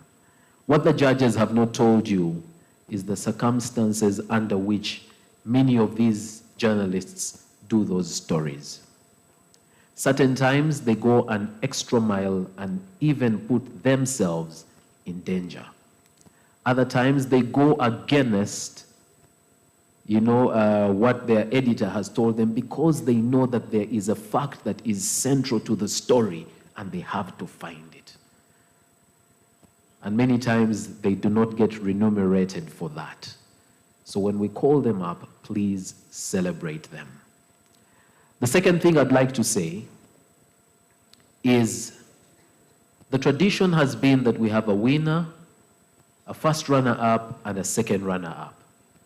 This year, we will not have the second runner-up come to the stage. So for the categories where we have a second runner-up, we will mention them, but we will mention them as an honorary winner. They will not come to the front, but later on when we call all the winners, we'd like to invite those to come as well, because they did an exceptional job. The circumstances this year do not allow us to give you an award, to call you to the front and give you something. But we would like to recognize you. So we will say your name. And when all the winners come to the front, you are a winner. Please come. Finally, remember the hashtags that we shared earlier on? This is a good time to start using those hashtags. So I'll remind you of the hashtags. There are two hashtags. The first hashtag is UNJA, that is Uganda National Journalism Awards, the acronym 2023, UNJA 2023, and the second is ACME Awards. All right, let's use those hashtags so that as we celebrate these people, the word will go far and wide. All right, just some housekeeping. We have, stairs to access this platform on the right and on the left. And all things held constant, if I invite a sponsor to come and give an award, preferably use my left, and then the journalist will use my right. We will congregate over here so that there's an opportunity for a photo moment. All right? That is what's preferable. But in certain circumstances, for example, if the journalist is seated on this side, it will make more sense for the journalist to come this way. But if you come through this way, remember you'll come over here and please go to the right-hand side of the person giving the award, all right? So, yeah, let's do it this way. The person giving the award will be closer to me. The one receiving the award will be further from me. All right, let's do this.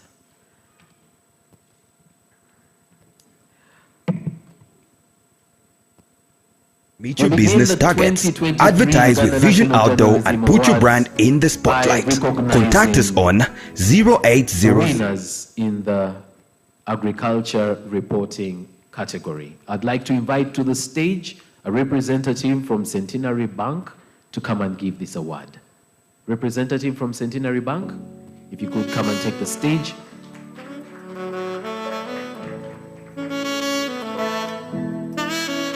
Right.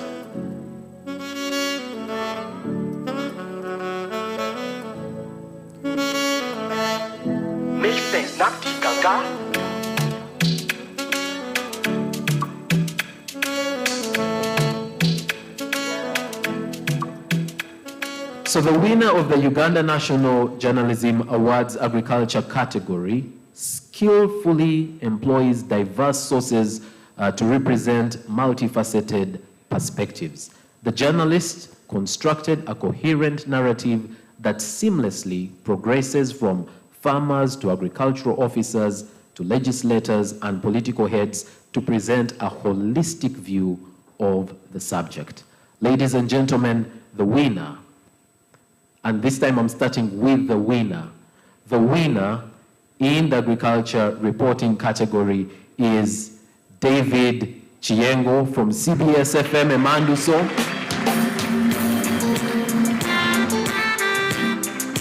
For the story, Counterfeit Products, a Threat to Agricultural Business. David, wherever you are, please come to the stage. Congratulations.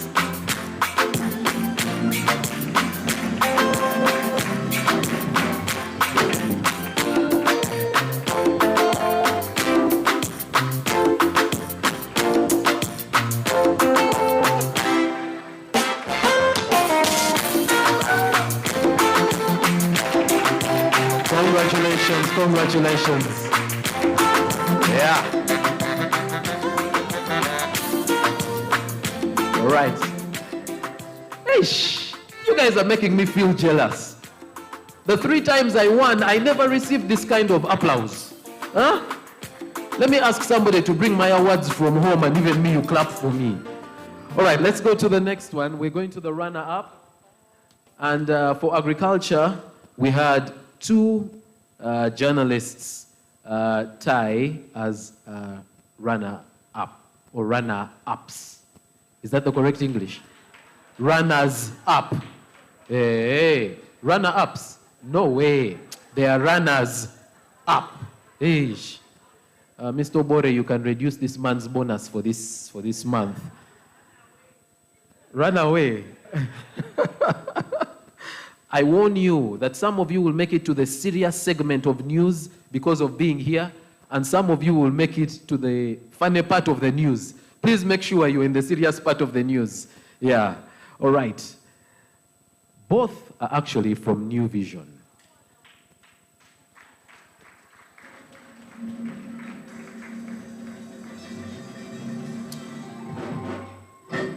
And these are Joshua Kato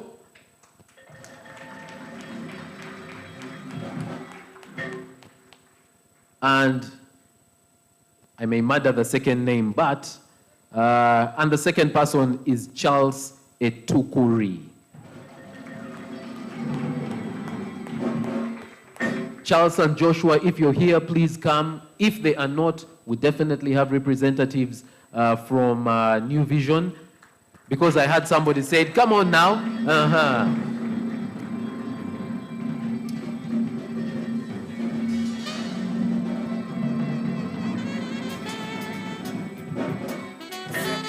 Joshua's story was how Karamoja marks independence, and Charles's story was deadly chemicals in local market vegetables.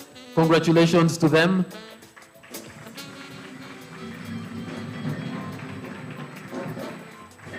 Excellent. All right. Thank you very much. We will now go to the next category, which is arts and culture reporting. And this will be presented by 2 sponsors. We will have a representative from Innovation Village and a representative from Coca-Cola. If you could please both come. Representative from Innovation Village and a representative from Coca-Cola.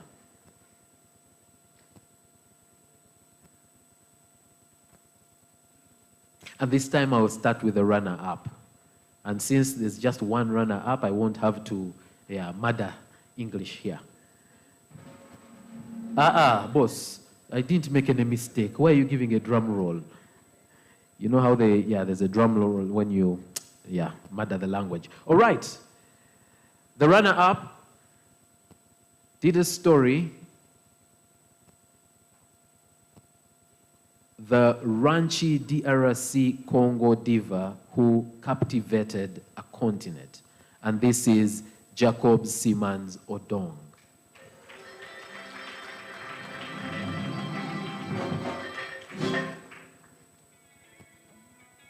Is Jacob here? Jacobs? There. Yes, come.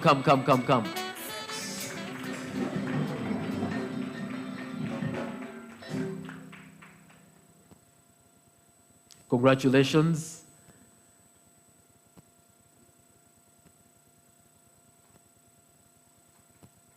I'm sure they don't want me in the photo, so just...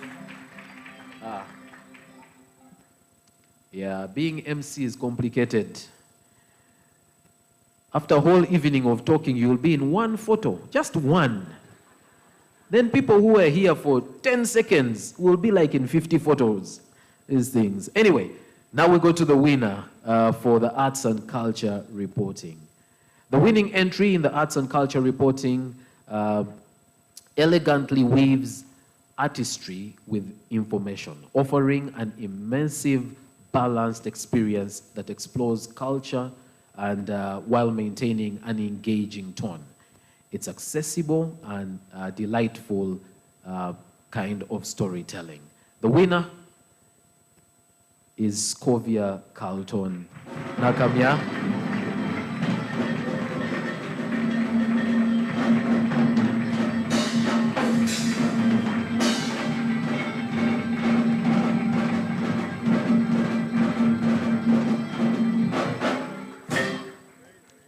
From BBS Terefaini for the story promoting Buganda's glory. Congratulations and well done, well done.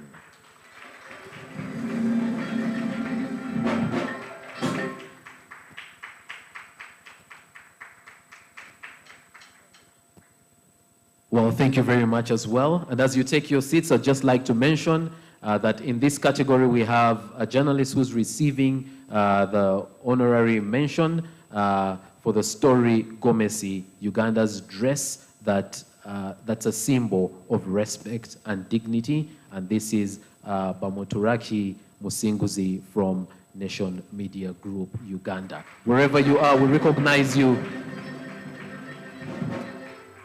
for the great job. All right, now we go to opinion and editorial commentary, and this will be presented by KCB Bank, Uganda. Representative from KCB?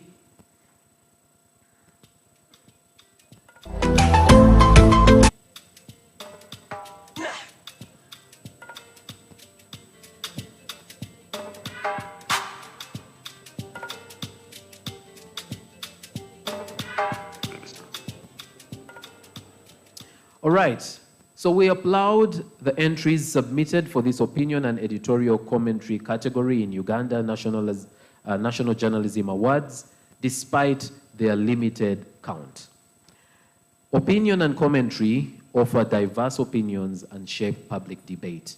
We therefore invite columnists and journalists and ordinary individuals to actively engage by submitting their contributions to this category next year. Many of you will agree with me that you read many of these, you actually look forward to them. But when we called for entries, not many submitted. So some of those pieces that really excited you through the year were not submitted. So we encourage those, that write opinion pieces, to actually submit next year. I will start with our runner-up. Our runner-up wrote or submitted the article, China-Africa's relationship is increasingly showing signs akin to colonialism. It seems like some people already know who did this article, Mr. David Mafabi from PML Daily. Are you here?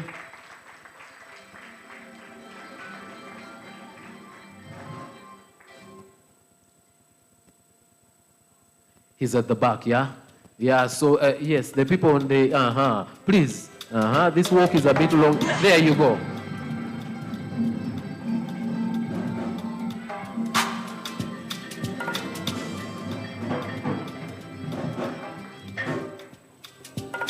And I'm sure some of you are seeing some of these people for the very first time, and you're like, that's what you look like. The way you write, I thought you were bigger. I used to receive that a lot from the people who used to listen to me on radio. Congratulations, thank you very much. And now we'll go to the winner in this category. The winning entry is in the opinion and editorial commentary category is a good example of persuasive journalism, demonstrating a remarkable ability to deliver on his promises. The author presents a compelling argument that resonates deeply with the reader, showcasing their prowess in both clarity and flow. And the winner is Silas Javia Omagor from New Vision for the article, Why Ugandan Athletes Are Loyal Subjects.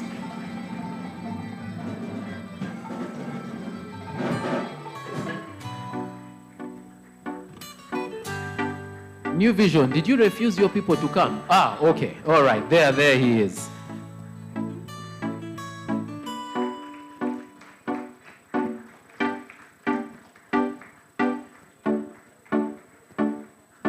Congratulations.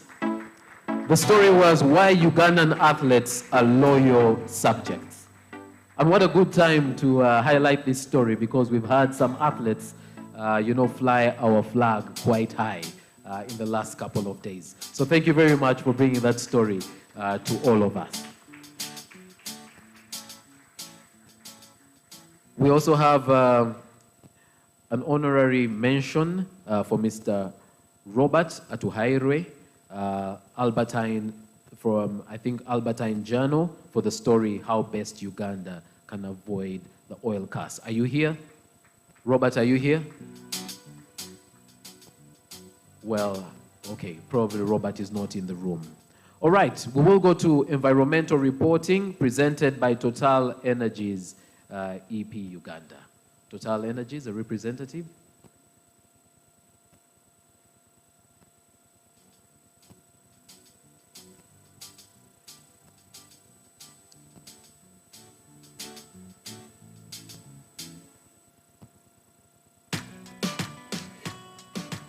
And I will start by inviting the runner-up in this category. The runner-up is from New Vision for the story series Isimba. Is it a dam of fortune or misfortune? Ladies and gentlemen, the runner-up in this category is Gerard Tenywa.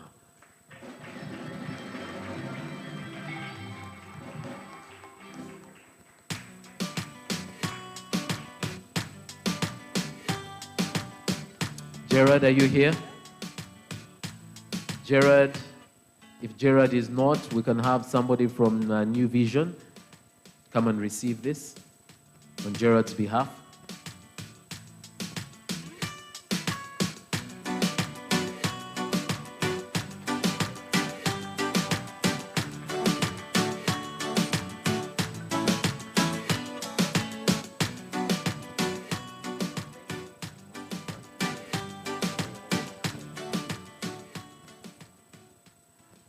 And now we'll go to the winner. I was going to make a comment about the winner, but let me read this, then I will say who the winner is. The recipient of the Uganda National Journalism Awards Environmental Reporting Prize presents a comprehensive narrative that artfully uses diverse sources to examine the link between environmental issues and livelihoods. The author's adept writing not only captures the complexities of conservation, but also establishes a compelling benchmark for environmental journalism. The story was titled Behind Lion Massacres in Uganda's Queen Elizabeth National Park.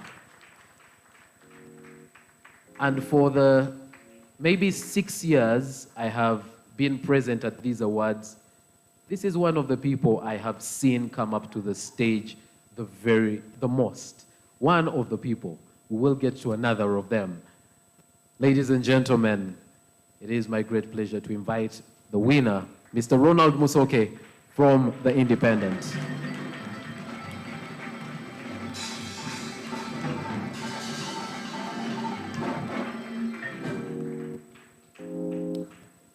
If I grow up, I want to be like you.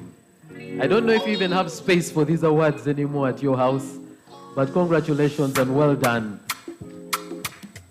Yes, totally deserving of the hug.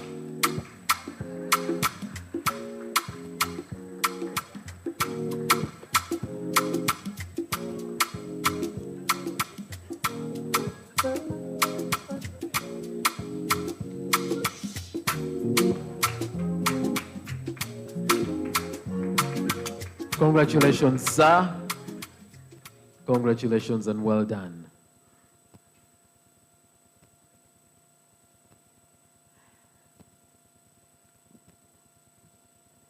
And the journalist receiving an honorary mention in this category for environmental reporting, we have two. Daniel Chiengo from CBS FM Emanduso.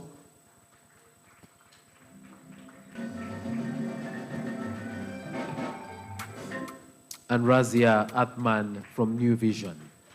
Congratulations to you as well.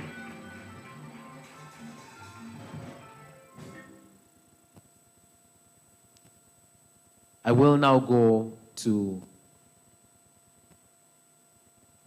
health reporting, and this will be presented by National Drug Authority. A representative from National Drug Authority.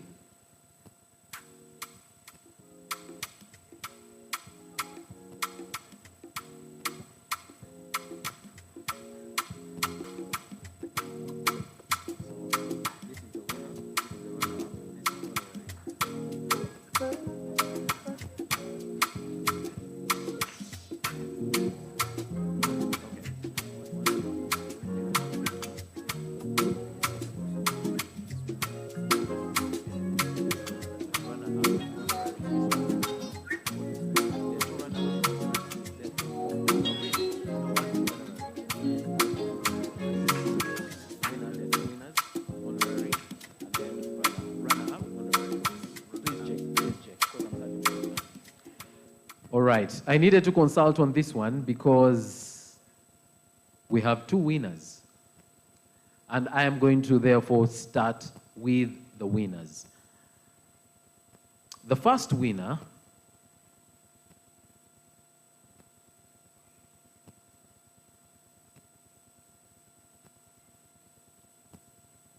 and before I go to the first winner, actually, let me just state that the health category in Uganda National Journalism Awards consistently stands as the most fiercely competitive year after year.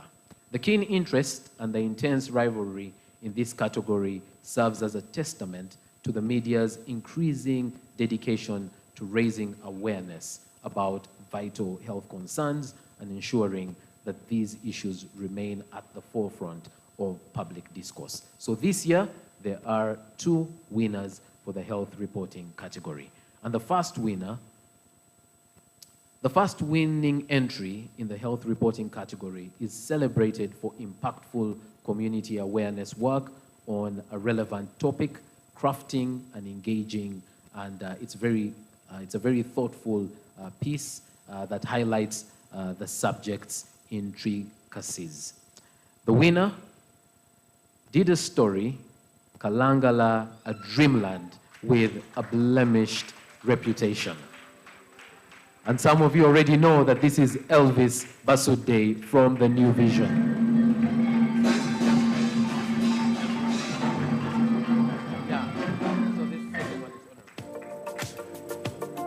Congratulations, Elvis. And if Elvis is, all right.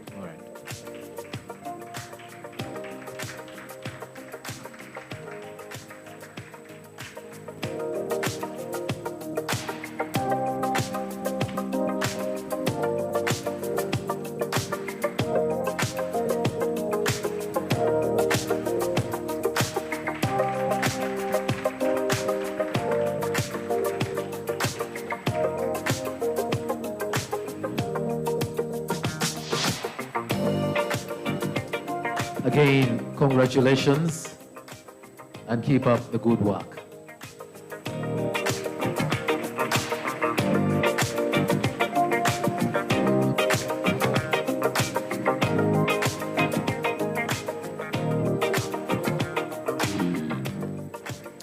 The second winner in this category is was an outstanding entry that uses illustration and graphics adeptly, serving as a testament to the power of visual storytelling. The judicious selection of voices and supporting documents bolstered the overall credibility of the narrative, reinforcing its central thesis with compelling evidence. And this is for the story, Post-Accident Care Costs Government Billions. And yes, the winner is from New Vision, Henry Sekanjako.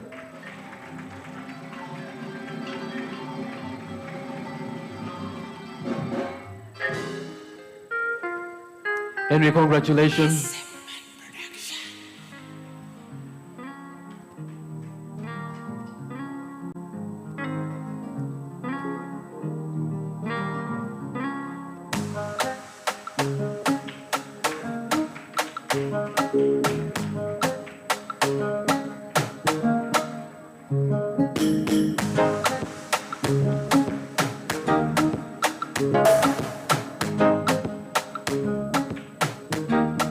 Henry, can I also come and take a photo with you?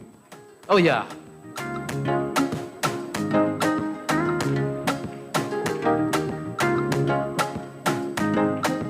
Yeah, I had to do that. I told my wife I'm here, and I need evidence that I was actually here. Yeah, because she said she's checking online and she's seeing no evidence that I am at Sheraton. Yeah, so now I am covered. All right.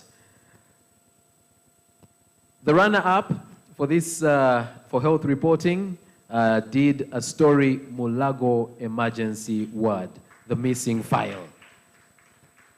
Henry Mujenyi and Shamim Nabakoza and Swale Sally from NBS Television. I hope they are here. Please come, please come, please come. Congratulations.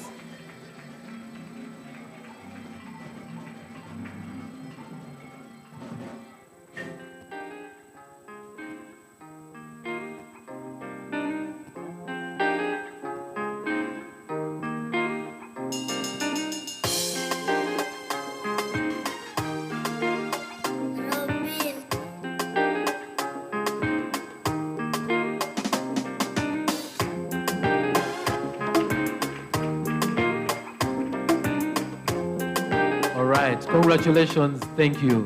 Thank you very much.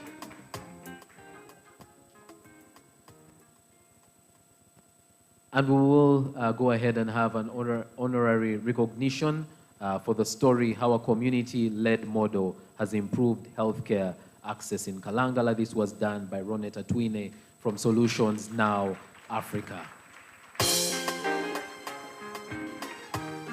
All right, ladies and gentlemen, that brings us to the end of the first segment of the awards.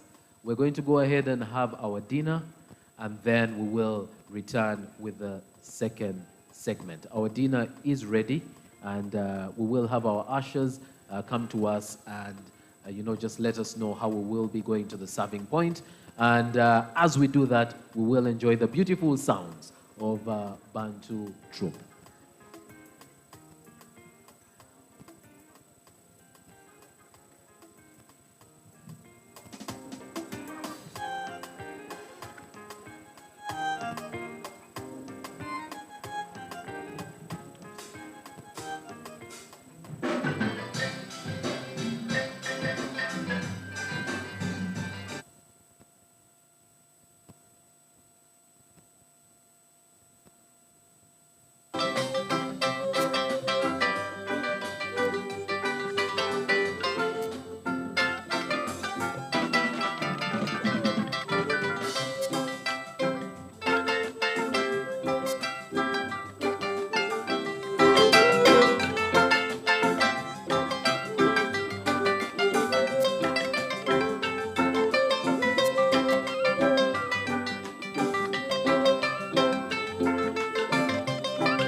Lota yekeo wasokera ku music nkugambye olokole ebirala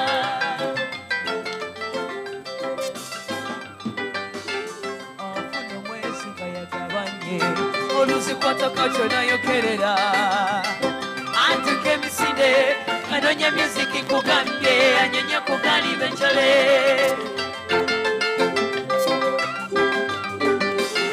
Tuba wakati utomudongo Radio nazo zituwereza Nebunyi betu yimbirayo Abalala abanyenya bitwe Abanzi bafuwa pa Abalala abanyenya kukali benjole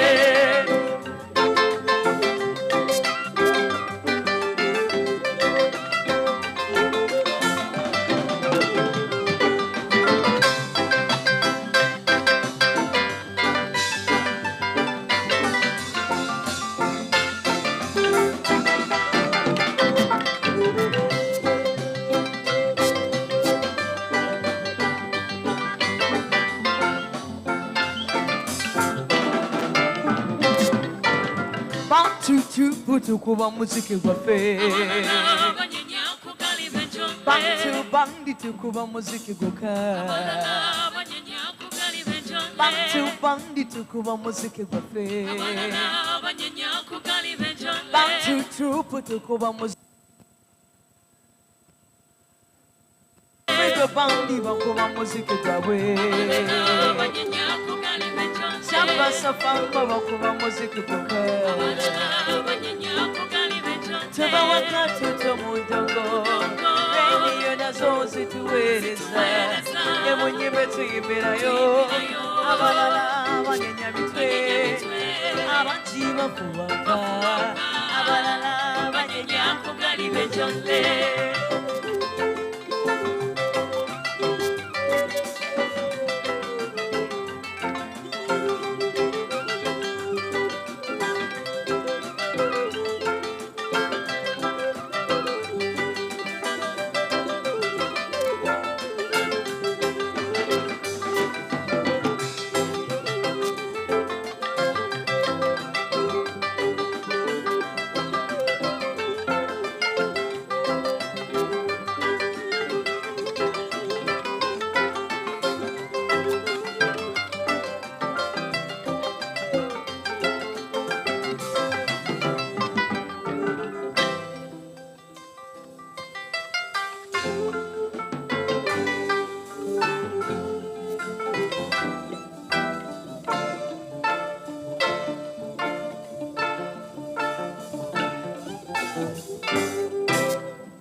Bomba mwana sauti za bantu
super salanswa sele mote mwananga iwa boligo ebongi yo deside ya motindo wana sele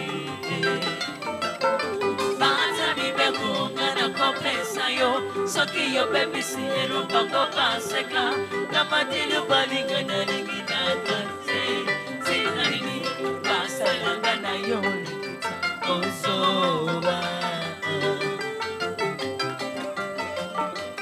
naligina ye basoki toinana naligina ye papa sisu basalanso sele mote mananga iwa bolingo ebongi yo deside ya mormotindo wana sile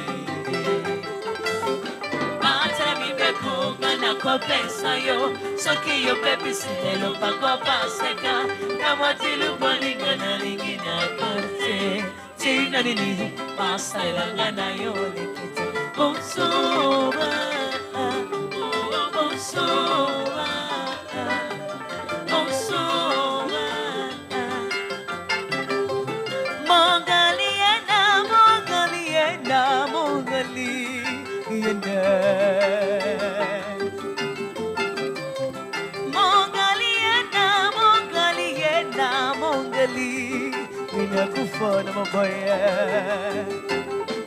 Montona Motomba Kutoni Azari se kobe na molingo na makanisi yeah yeah kanasina yeah kanasina naligina ye basoki tolingana naligina ye baba super salanswa sele mote mwananga iwa bolingo ebongi yo deside ya momotingo wana sile bata bibeko ngana kopesa yo soki yo baby sile lumbongo baseka kama dilu balinga na lingina kate tina nini masaya ngana yo lekata ozoba ozoba ozoba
Any side effects after taking your... As part of its mandate to protect the interests of electricity consumers, ERA handles residual electricity-related complaints not resolved to the satisfaction of consumers by their power distributors. These complaints are submitted through phone calls, social media, email, website, or walk-in. The complaints are then handled by the Directorate of Corporate and Consumer Affairs Unit.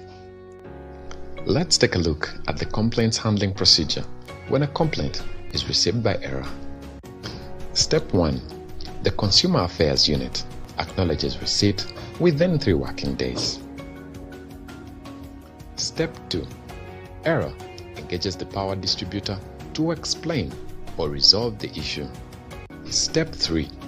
ERA shares the power distributor's feedback with the complainant, Depending on the complainant's reaction to the feedback, ERA may conduct further investigations. Step 4. The issue is resolved. Step 5. ERA engages the complainant to ensure they are satisfied. If not satisfied, the complainant is referred to the Electricity Disputes Tribunal.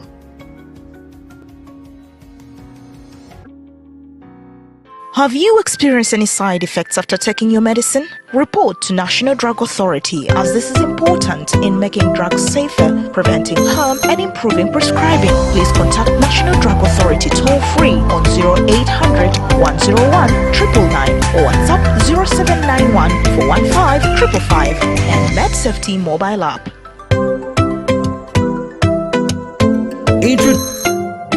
Outdoor advertising. Vision Outdoor is here to take your business to new heights with captivating digital outdoor advertising. Are you promoting a new product, service or event? Advertise in an exciting and captivating new way with our digital billboards. Vision Outdoor billboards are made with cutting-edge technology and are strategically located in high-traffic areas to help you reach large audiences and meet your business targets. Advertise with Vision Outdoor and put your brand in the spotlight. Contact us on 0800 1666 789. Vision Outdoor. Let the world see you. In this day and age of digitalization, where payments and transactions are going online, digital fraud is also on the rise. Be alert! Never share any personal information or send money to anyone threatening to disconnect you over SIM card registration. It's a scam designed to defraud you. Simply hang up. Dial 100 or visit your nearest telecom provider service center to report people claiming to register or disconnect your phone number. Toll Fed Up. This message is powered by the Uganda Communications Commission.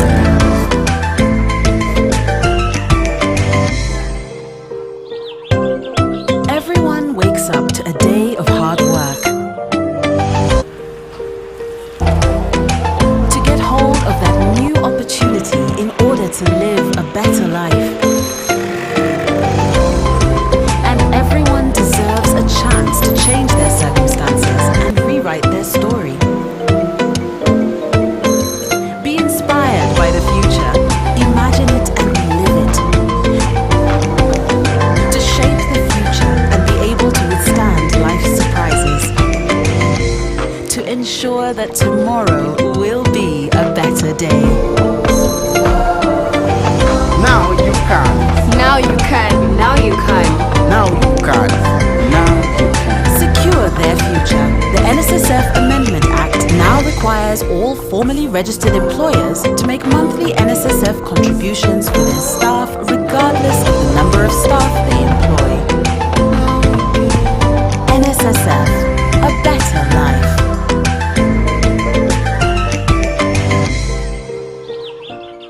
Everyone wakes up to a day of hard work. To get hold of that new opportunity in order to live a better life. And everyone deserves a chance to change their circumstances and rewrite their story. Be inspired by the future. Imagine it and live it.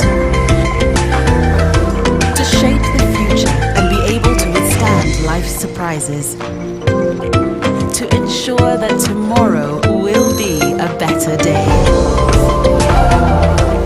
Now you can. Now you can. Now you can. Now you can. Now you can. Secure their future. The NSSF Amendment Act now requires all formally registered employers to make monthly NSSF contributions for their staff regardless of the number of staff they employ. NSSF, a better life.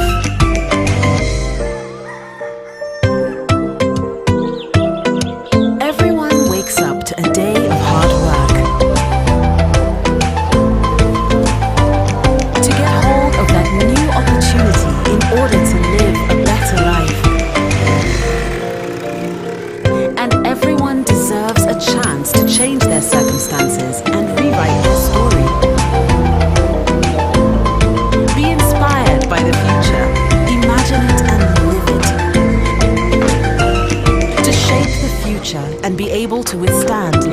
surprises to ensure that tomorrow will be a better day. Now you can. Now you can. Now you can. Now you can. Now you can. Secure their future. The NSSF Amendment Act now requires all formally registered employers to make monthly NSSF contributions for their staff regardless of the number of staff they employ. NSSF, a better life.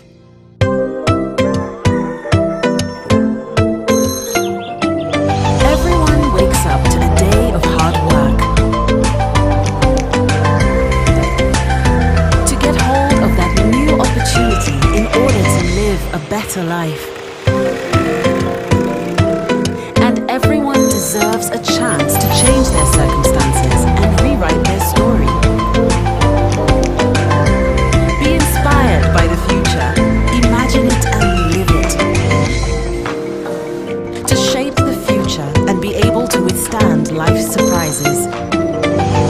To ensure that tomorrow will be a better day.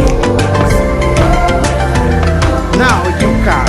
Now you can. Now you can. Now you can.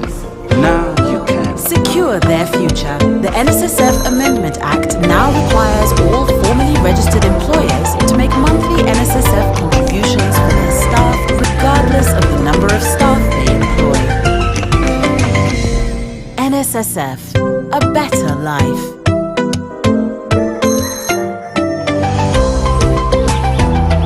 Everyone wakes up to a day of hard work.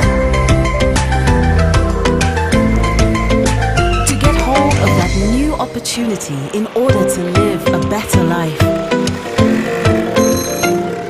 And everyone deserves a chance to change their circumstances and rewrite their story. Be inspired by the future. Imagine it and live it. To shape the future and be able to withstand life's surprises. To ensure that tomorrow will be a better day. Now you can. Now you can. Now you can. Now you can. Now you can.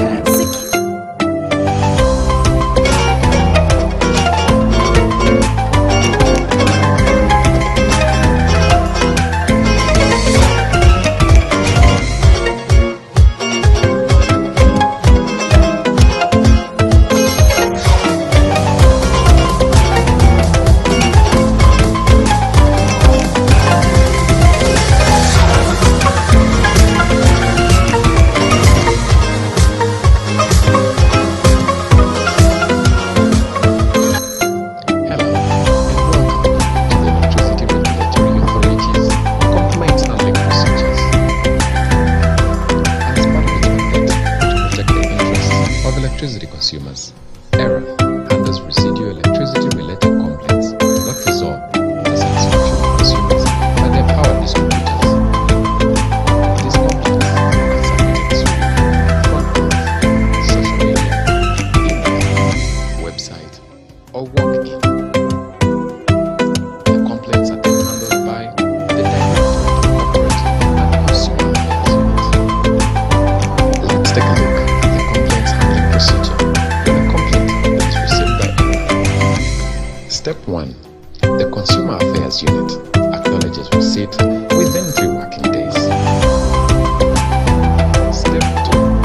Error reaches the power distributor to explain or resolve the issue. Step 3. Error shares the power distributor's feedback with the complainant. Depending on the complainant's reaction to the feedback, error may conduct further investigations. Step 4. The issue is resolved. Step 5. Error engages the complainant to ensure they are satisfied. If not satisfied, the complainant is referred to the Electricity Disputes Tribunal.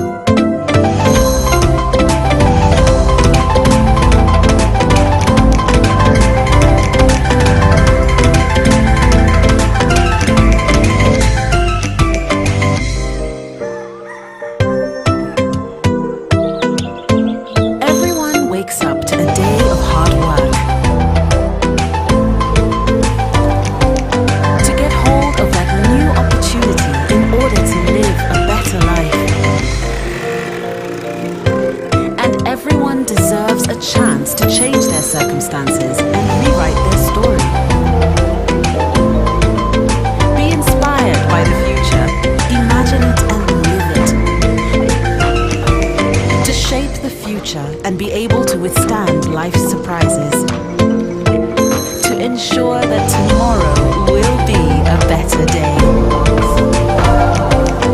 Now you can. Now you can. Now you can. Now you can. Now you can. Secure their future. The NSSF Amendment Act now requires all formally registered employers to make monthly NSSF contributions for their staff regardless of the number of staff they employ. NSSF, a better life. Ours is a vow. A vow to Simba, Najemba, and Kwetu to not only preserve the home they know, but improve their habitat and conserve and restore the wetland. Ours is a vow to restore, transition, and improve livelihoods of communities by empowering the next generation, protecting the vulnerable, and safeguarding cultural heritage and ensuring income generation through different agricultural activities. It's a vow to reduce the carbon footprint through promoting the use of renewable energy. A vow to work with authorities and host communities to protect wetlands through restoration and sustainable wetland use.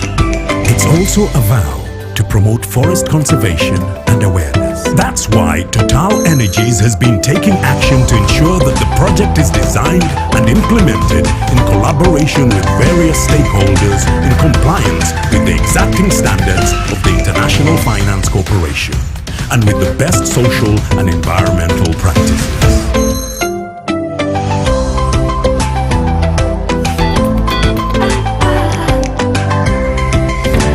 In this day and age of digitalization, where payments and transactions are going online, digital fraud is also on the rise. Be alert!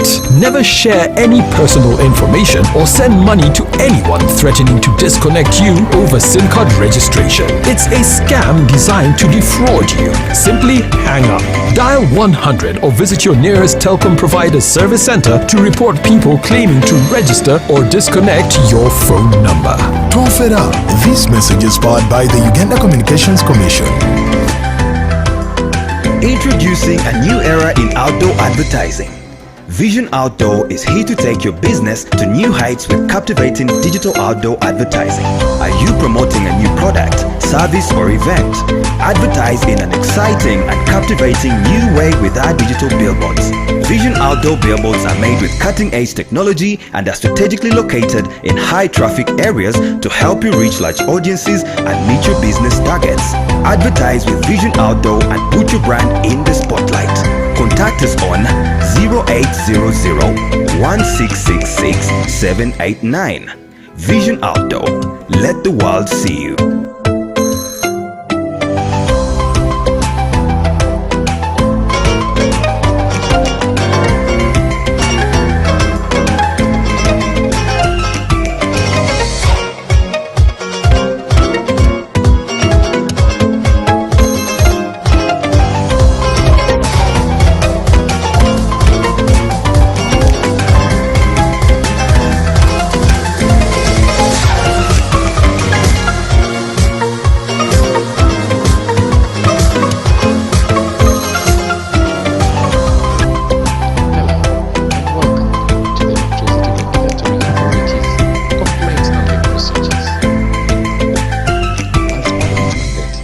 protect the interests of electricity consumers. ERA handles residual electricity-related complaints not resolved to the satisfaction of consumers by their power distributors. These complaints are submitted through phone calls, social media, email, website, or walk-in. The complaints are then handled by the Directorate of Corporate and Consumer Affairs Unit. Let's take a look at the complaints handling procedure when a complaint is received by ERA. Step 1. The Consumer Affairs Unit acknowledges receipt within 3 working days. Step 2. ERA reaches the power distributor to explain or resolve the issue. Step 3. ERA shares the power distributor's feedback with the complainant. Depending on the complainant's reaction to the feedback, ERA may conduct further investigations. Step 4. The issue Step 5.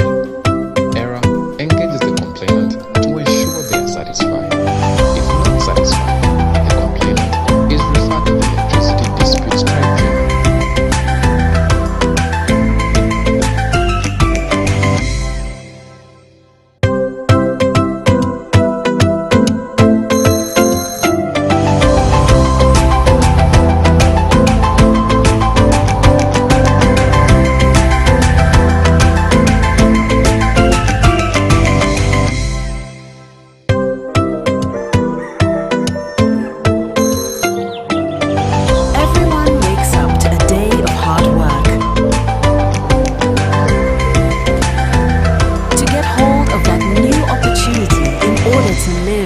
Life.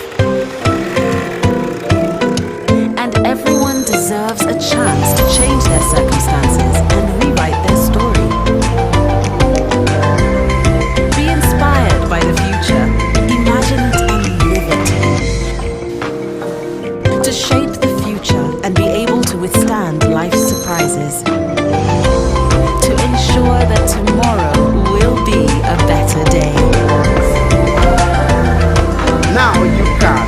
Now you can. Now you can. Now you can.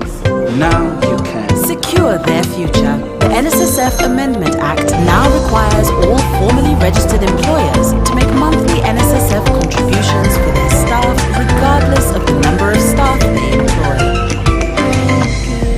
NSSF, a better life. Ours is a vow. A vow to Simba, Najemba, and Kwetu to not only preserve the home they know, but improve their habitat and conserve and restore the wetland. Ours is a vow to restore, transition, and improve livelihoods of communities by empowering the next generation, protecting the vulnerable, and safeguarding cultural heritage and ensuring income generation through different agricultural activities. It's a vow to reduce the carbon footprint through promoting the use of renewable energy. A vow to work with authorities and host communities to protect wetlands through restoration and sustainable wetland use. It's also a vow to promote forest conservation and awareness. That's why Total Energies has been taking action to ensure that the project is designed and implemented in collaboration with various stakeholders in compliance with the exacting standards of the International Finance Corporation and with the best social and environmental practices.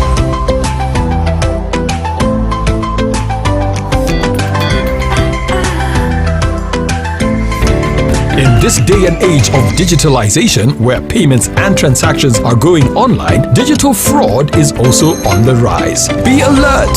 Never share any personal information or send money to anyone threatening to disconnect you over SIM card registration. It's a scam designed to defraud you. Simply hang up. Dial 100 or visit your nearest telecom provider's service center to report people claiming to register or disconnect your phone number. Don't fed up. This message is powered by the Uganda Communications Commission.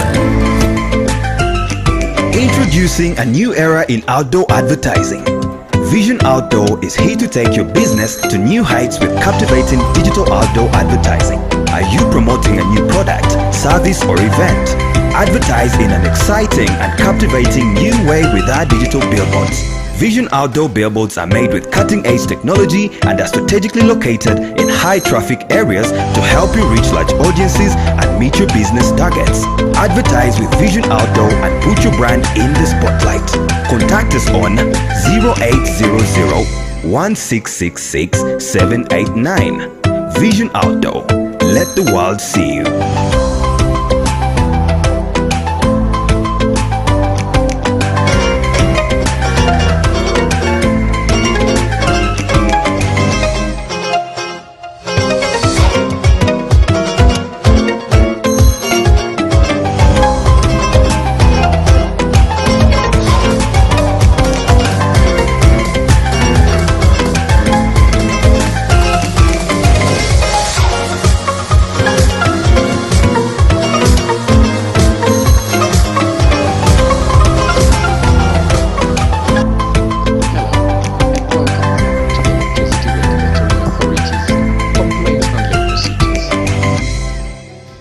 as part of its mandate to protect the interests of electricity consumers.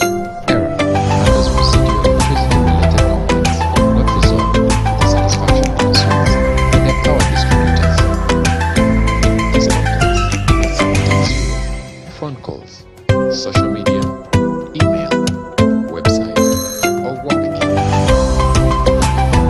Complaints are then handled by the Directorate of Corporate and Consumer Affairs. Let's take a look at the complaints handling procedure when a complaint is received by ERA. Step 1.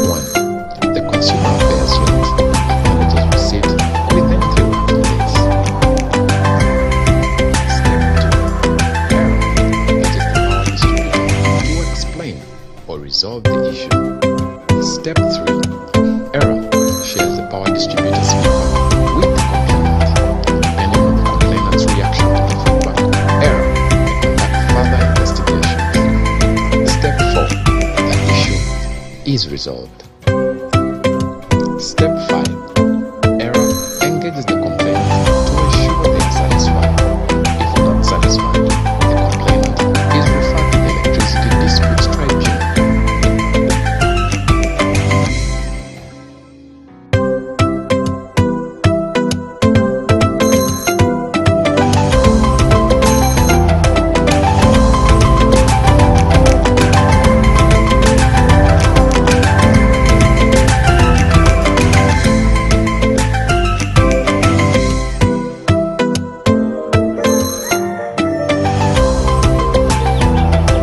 Everyone wakes up to a day of hard work. To get hold of that new opportunity in order to live a better life. And everyone deserves a chance to change their circumstances and rewrite their story. Be inspired by the future. Imagine it and live it. To shape the future and be able to withstand life's surprises. To ensure that tomorrow will be a better day. Now you can. Now you can. Now you can. Now you can. Now you can. Secure their future. The NSSF Amendment Act now requires all formally registered employers to make monthly NSSF contributions for their staff regardless of the number of staff they employ. NSSF, a better life. Ours is a vow. A vow to Simba, Najemba, and Kwetu to not only preserve the home they know, but improve their habitat and conserve and restore the wetland. Ours is a vow to restore, transition, and improve livelihoods of communities by empowering the next generation, protecting the vulnerable, and safeguarding cultural heritage and ensuring income generation through different agricultural activities. It's a vow to reduce the carbon footprint through promoting the use of renewable energy. A vow to work with authorities and host communities to protect wetlands through restoration and sustainable wetland use. It's also a vow to promote forest conservation and awareness. That's why Total Energies has been taking action to ensure that the project is designed and implemented in collaboration with various stakeholders in compliance with the exacting standards of the International Finance Corporation and with the best social and environmental practices.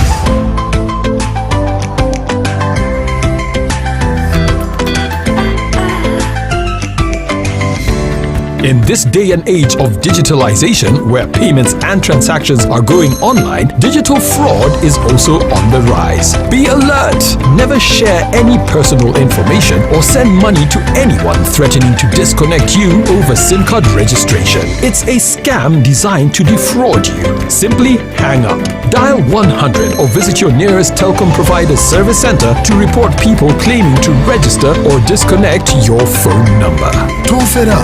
This message is powered by the Uganda Communications Commission. Introducing a new era in outdoor advertising. Vision Outdoor is here to take your business to new heights with captivating digital outdoor advertising.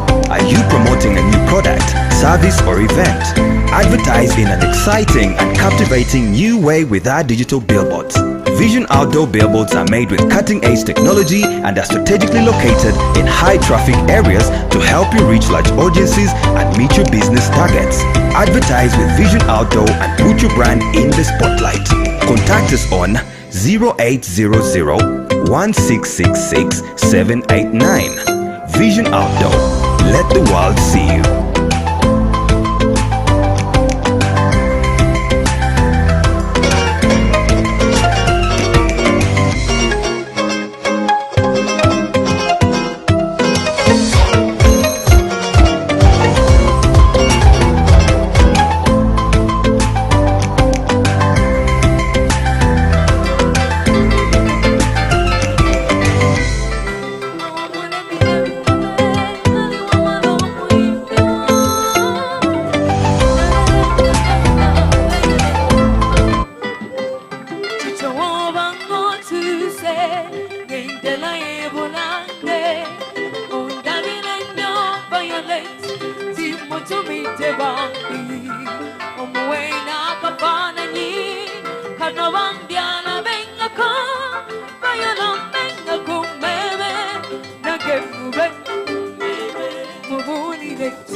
Thank you very much, ladies and gentlemen. Let's appreciate our entertainers for the night.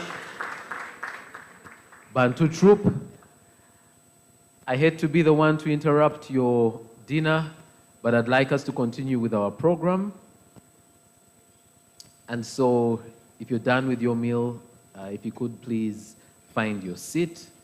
And just in case you're still navigating that, do not worry. Continue enjoying your meal and just lend us your ears.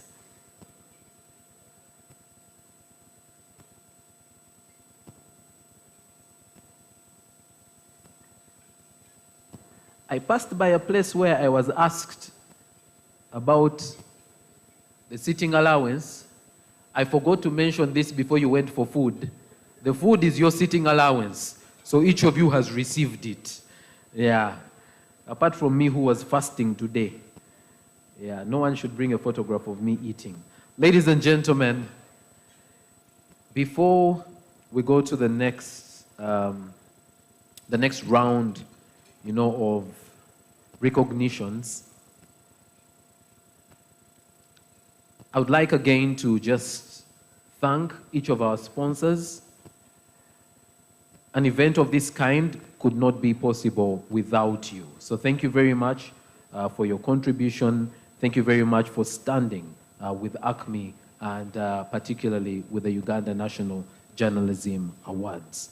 We are grateful for the support, and we hope that, next year you will be able to come on board as well, even as we try and find new sponsors. You realize that I mentioned that we are not, calling to the front the second runner-up this year.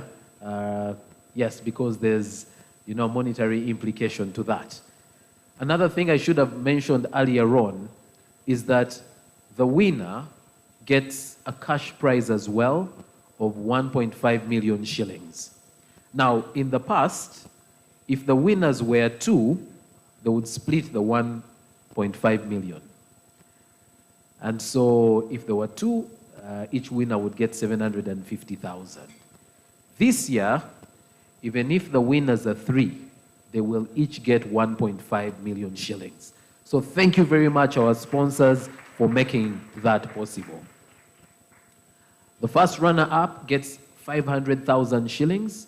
And yes, as the MC, I am taxing that one, only 10%. So you'll get 450. Give me the 50. Yeah, it takes so much time to read these things. Yeah, it does.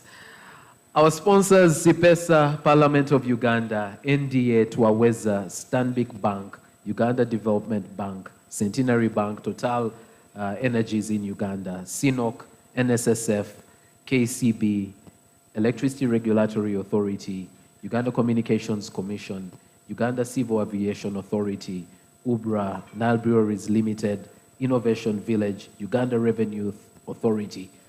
Thank you, thank you, thank you very much. And Coca-Cola. Apologies that I missed that, and Coca-Cola. And you did see the representative from Coca-Cola here at the front. Usually, I am not, when I do these kinds of things, they usually don't allow me to invite the chief guest because the organizers fear that I may say something inappropriate while calling the chief guest. So please, please pray with me that I don't say something that would get me or the organizers in trouble, because the next speech we're going to listen to is from our chief guest. You know that our chief guest this year is His Excellency Jean Sadek, the ambassador of the delegation of the European Union to Uganda. And ladies and gentlemen, could you please just join me in receiving our chief guest?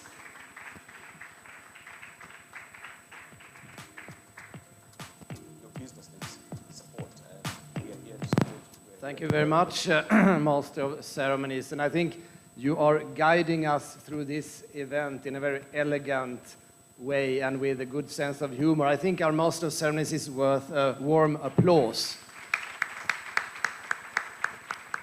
But I was also a bit troubled by your economic hardship that you're telling us about. So I discussed with my colleagues here, and we decided we have to design a special humanitarian fund for you, at least so that you survive until next year's award ceremony. Can we do that? No, but thanks a lot. It's great to be here. Let me start by appreciating here the presence of some dignitaries. I start with the chairperson of the Media Council of Uganda, Mr. Paolo Ekocho. And then the ACME board chair, Susan Nsibirwa, and the executive director, George Lugalambi. I want to greet media house owners and editors here present, and also, of course, our distinguished sponsors of this event, our generous sponsors. Journalists, and in particular, the finalists for tonight's awards. Distinguished ladies and gentlemen, good evening to you all.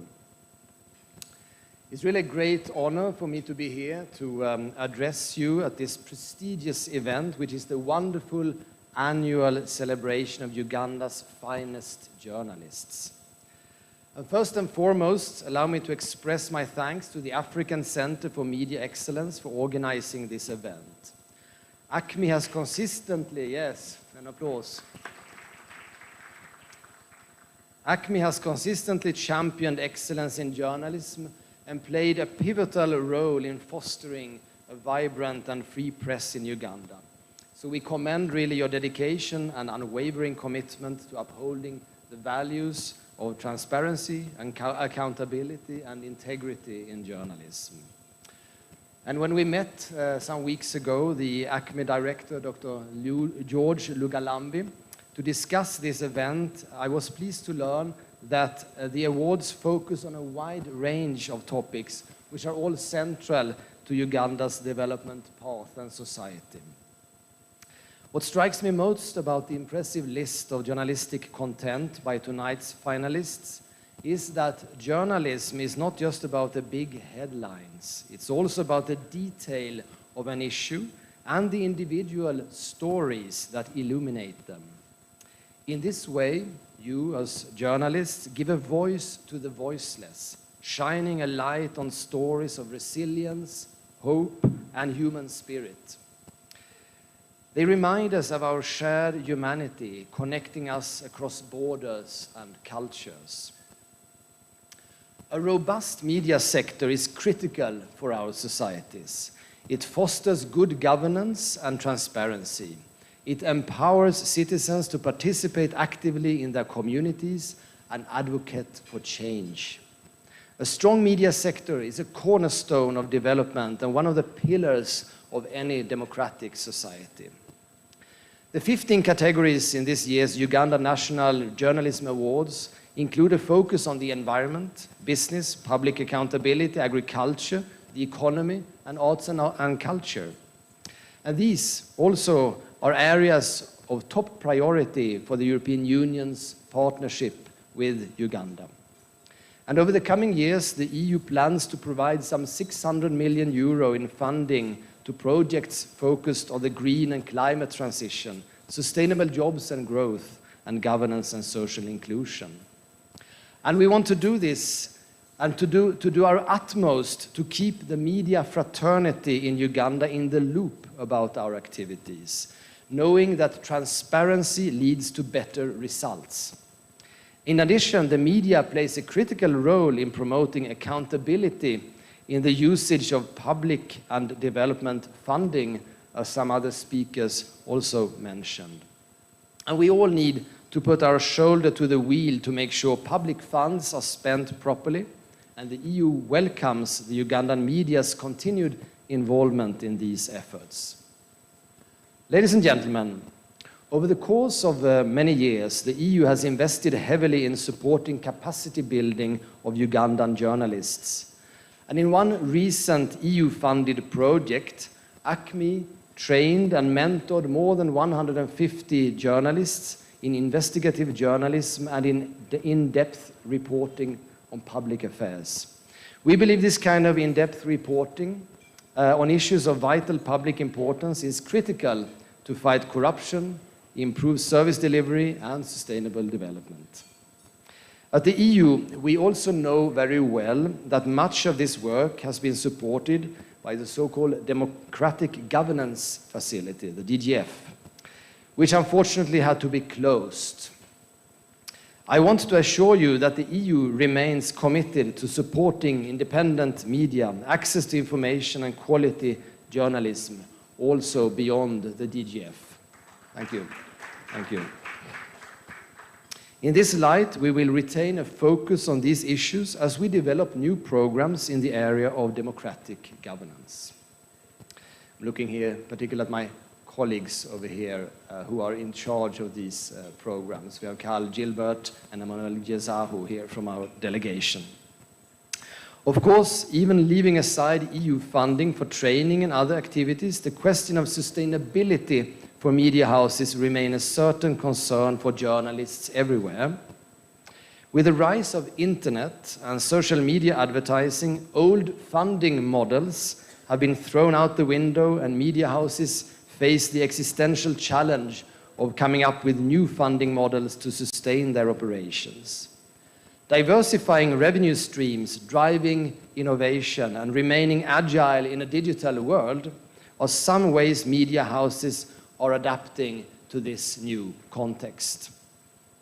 And then there's the arrival of artificial intelligence, which, as we know, is having a profound effect on all sectors of the economy and society. And while I'm grateful to be here tonight, personally, I'm slightly worried that I might have to compete with a robot ambassador next time. I can, however, assure you that this speech was not written by ChatGPT. But that's, on the other hand, probably what ChatGPT would have told me to tell you, so who knows? But on a serious note, the AI transformation brings both opportunities and challenges. The power of AI can help journalists analyze data more efficiently and uncover hidden stories. It's already being used by newsrooms for content creation, distribution, fact-checking and workflow automation, audience engagement and data analysis. And it can also personalize news, ensuring that readers receive content that matters most to them. However, we must remain vigilant to ensure that artificial intelligence doesn't compromise the integrity and objectivity of journalism. And in this regard, regulation of artificial intelligence is key. For the EU, we have recognized the significant opportunities and challenges brought by AI, and our institutions in Brussels are now actively working to agree the Artificial Intelligence Act by the end of 2023. And the aim of that act is to make sure that AI systems used inside the European Union are safe, transparent, traceable, non-discriminatory, and environmentally friendly. AI systems should be overseen by people rather than by automation to prevent harmful outcomes. And this new law seeks to ensure that we can harness the opportunities brought by AI while properly managing the risks it poses. Ladies and gentlemen, awards like the ones we are announcing here tonight are a great way of rewarding and incentivizing people, particularly young people, to get involved in journalism. The awards can also do a lot to promote gender equality in the media sector. Uganda's media sector continues to be male-dominated, although progress is being made. According to a 2022 study by the Uganda Media Women's Association, representation of women in broadcast and print media has increased from 24% to 28%. And this positive trajectory is reflected in this event, and it is really encouraging to see that 1/3 of this year's finalists are women, and a special applause to all of you. So I really hope that this trend continues, as we know the importance of media balance. More women in journalism means a greater balance of stories covered in the media. And in this way, the media can become an important channel for the empowerment of all women and girls in Uganda. I also need to recognize the commitment of all the journalists in this room to a profession which carries risks, including to physical safety and mental health. In all corners of the world, reporters are being targeted in alarming numbers, and according to the International Federation of Journalists, 67 journalists were killed last year alone. And in Europe, we are normally spared from such acts, but because of the senseless and brutal Russian aggression war in Ukraine, 17 journalists were killed in Ukraine during the last 1.5 years. So while it is good to note that no journalist has been killed in Uganda in recent years, we cannot ignore the threats that journalists in this country do face. From online harassment and hate speech to physical assaults and arrests, the threats faced by journalists are serious and need to be addressed. I would like to use this opportunity to urge all stakeholders to ensure that reporters can do their job in safety and that those responsible for unlawful attacks against them are held to account. Ladies and gentlemen, as I near the end of my remarks, I want to congratulate all of the winners so far this evening and the finalists in those categories where the winners will now be announced. This evening is a celebration of your impressive work, and I do hope that it's also a strong incentive to continue with the important public service that you all provide. Let me also recognize the contribution of the media owners and editors present this evening. Your roles are, of course, also vital to the success and growth of Uganda's media, now and into the future.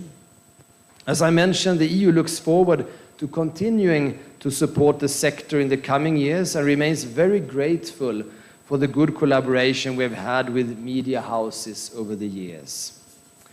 I cannot also leave this stage without appreciating all of you really, who are active in Ugandan media for the quality content that you produce.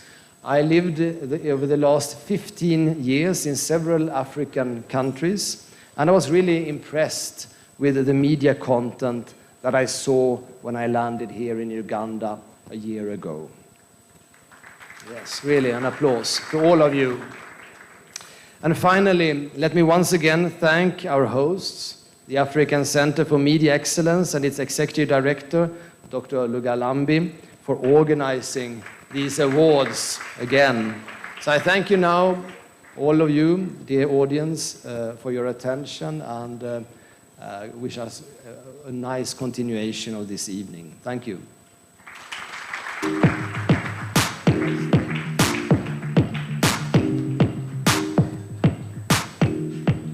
Ladies and gentlemen, let's appreciate our chief guest.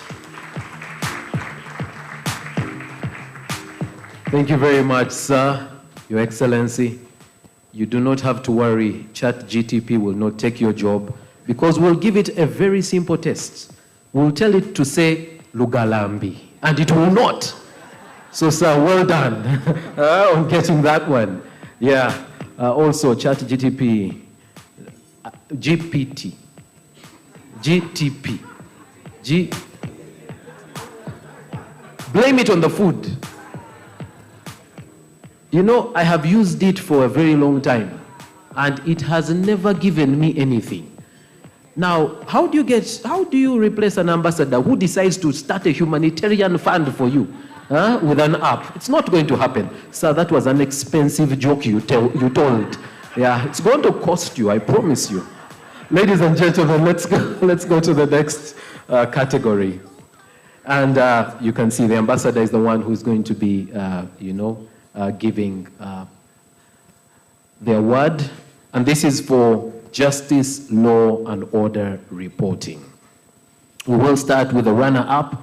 And the runner-up, we don't have the people to do the drums. Okay, it's all right.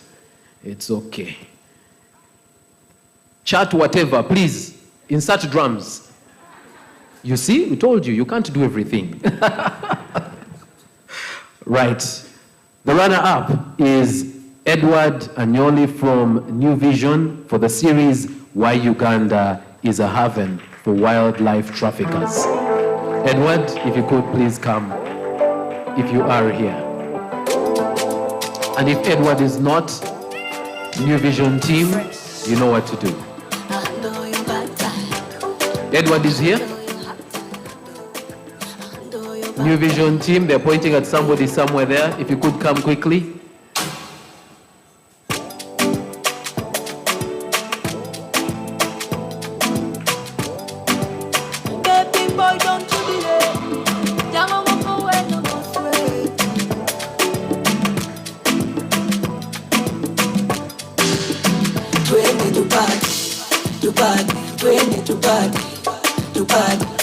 Right. Excellent.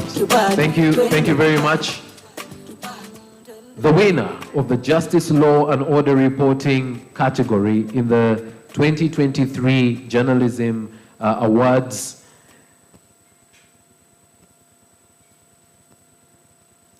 is lauded for conclusively reporting which is a rarity in investigations.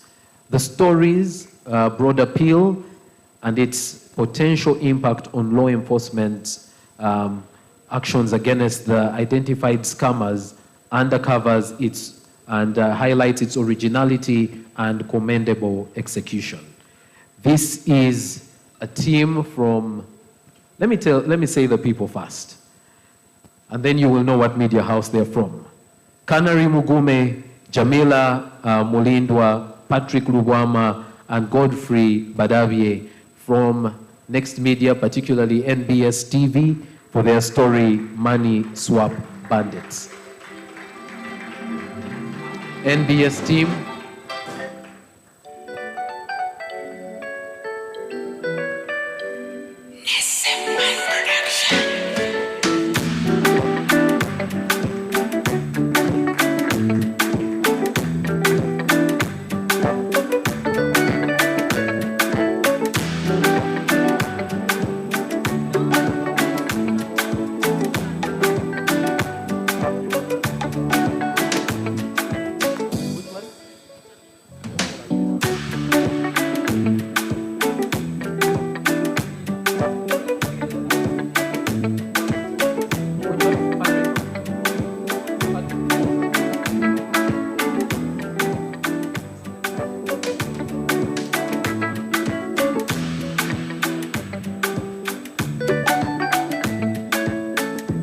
All right, please come closer, take a picture with the ambassador.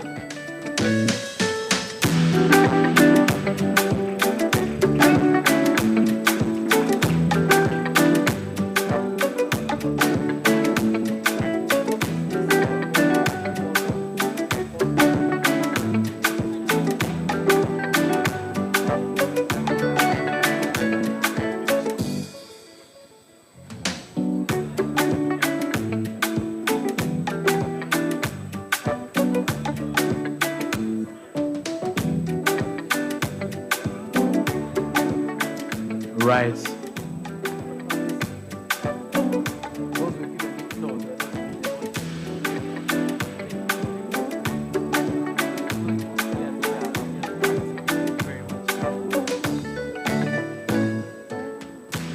Right, let's appreciate our chief guest as he goes back to his seat.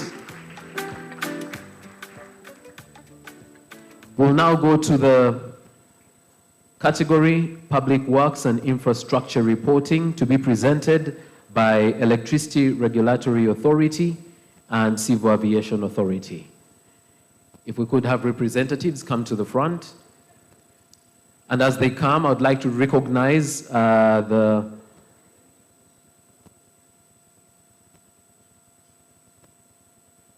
me to recognize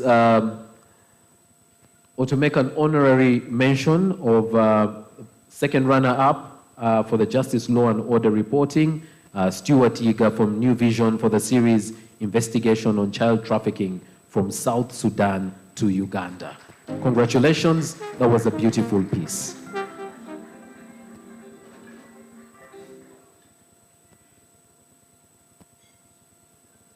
We have ERA here. Do we have Civil Aviation Authority? All right. I will start with the runner-up. The runner-up is Isaac Otwi and Kanari Mugume, NBS Television, for the story Lira Kamdini Road, a Death Trap. Ladies and gentlemen, please celebrate with the NBS team.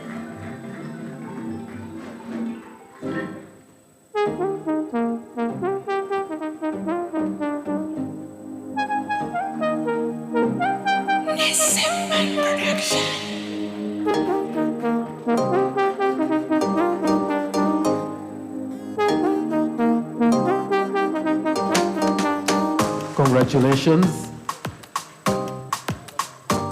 Please receive the one for your colleague. Thank you.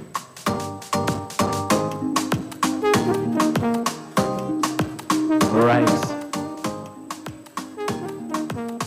The winner for this category is also from NBS Television, Jamila Mulindwa, Nawuha and Thomas Chitimbo for the story Building Carnage, Uganda's Construction Catastrophe.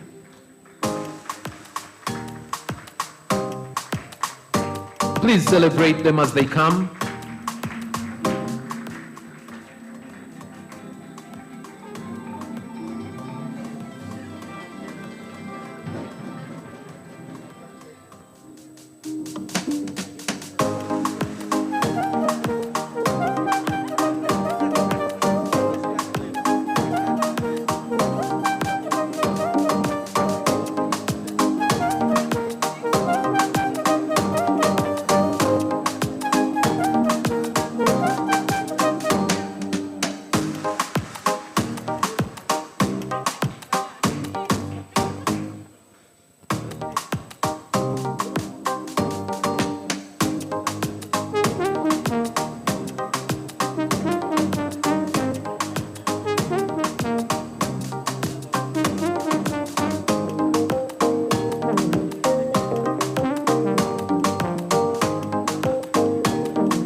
Excellent. And honorary mention for Stuart Yiga from the New Vision for the story UETCL pays 28 billion for plots created in Lake Victoria. This was an amazing story to read. Yeah. All right. The conversations that were going on up here, I'm sure you could see the smiles. At least I could hear what was being said. Very interesting things being said by Era. One of these guys may have received a what? What do you call it? A transformer. Yeah. You know, Stanbic will give you money. Yeah, these ones will give you a transformer. All right. Our next category, if I can find it here, is business, economy, and finance reporting. And we will have Uganda Revenue Authority presenting this one. So if we could have representatives from URA.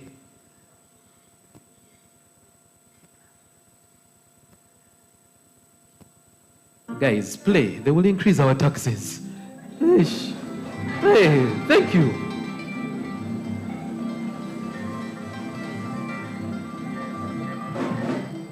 Mama, they are not the ones who increase. Sorry, they are not the ones. I don't want my name being submitted as a defaulter. All right. Before I call out the winners in this category, it is very important to note that nearly all the finalists in the business, economy, and finance reporting category are female journalists.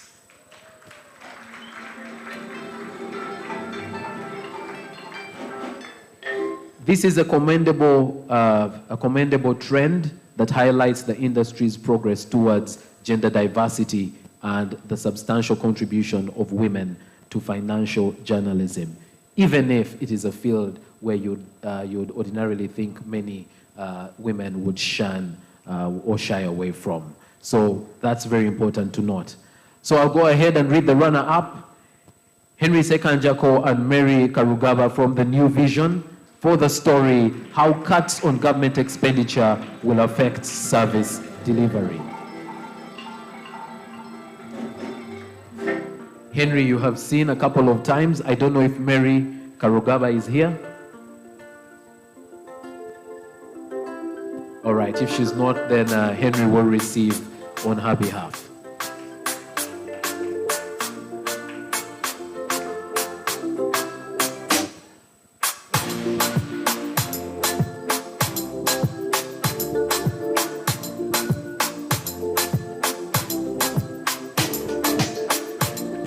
Thank you very much. And the winner for this category, the winning entry in the business, economy, and finance reporting category excels in topic selection, presentation, and timing, offering a well-rounded and meticulously planned piece. Notably, the inclusion of comparative data, legal insights, and human-centered storytelling contributes to its powerful impact. The winner is Esther Oluka, and there are actually two winners, Esther Oluka and Elizabeth Kamurunji from the Daily Monitor. They did a series property auction over loans double after COVID-19. I hope they are both here because we really need to celebrate them for this achievement.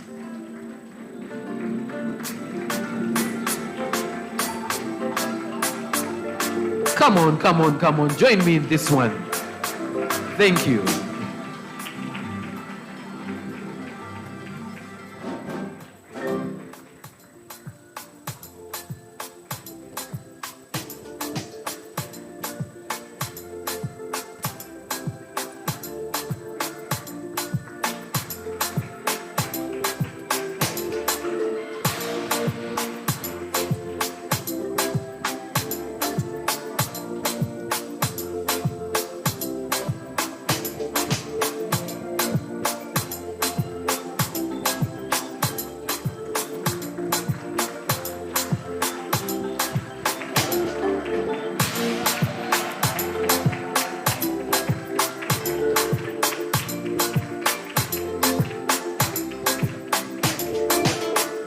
Right. Well, thank you very, very much. All right. I'd just like to let you know that the official photographers are now over here. So let's look here in the middle, other than on the side, because I'm told many of the photos are side view. Please appreciate with me the representative from URA. Mr. Bosa, it's very good to see you.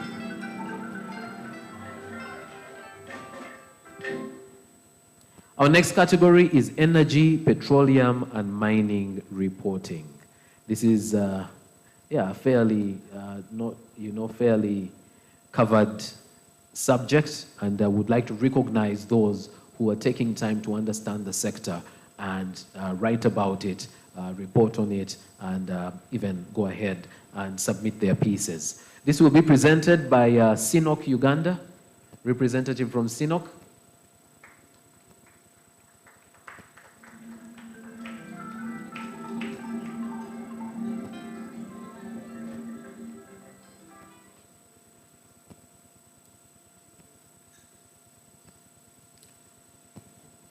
I will start by inviting to the front the runner-up, and the runner-up is Rita Kemigisa from NTV Uganda for the story Artisanal Mining and its contribution to Lake Victoria pollution.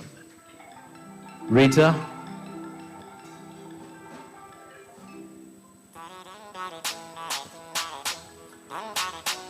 All right, her colleague from NTV is coming to receive this on her behalf.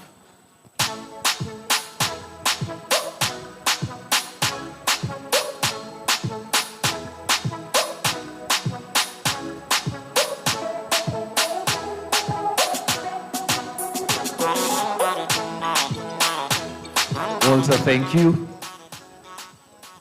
The winning entry in the energy, petroleum, and mining reporting category stands out by offering actual investigative journalism and then structured storytelling, and gives a sense of completeness, successfully engaging audiences and catching their attention. The investigation is solid, it's effectively utilizing a compelling introduction and well-explained data and statistics. The winner for the Energy, Petroleum and Mining Reporting category in the 2023 Uganda National Journalism Awards is Frederick Dramadri, a freelance journalist for the story Briefcase Companies Infiltrate Uganda's Mining Industry.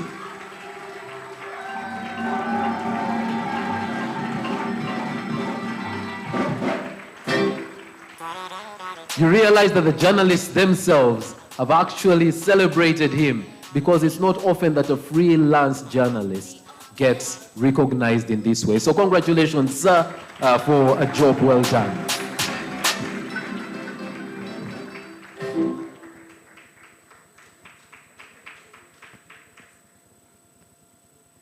And then honorary mention for Diana Taremwa Karakire from Ubuntu Times for the story, Oil Money Heralds Trouble for Uganda's indigenous Bagungu tribe.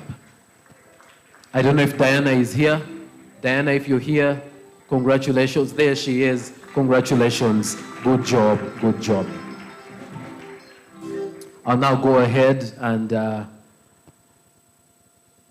call for the category of Science and Technology Reporting, and this will be presented by Uganda Communications Commission.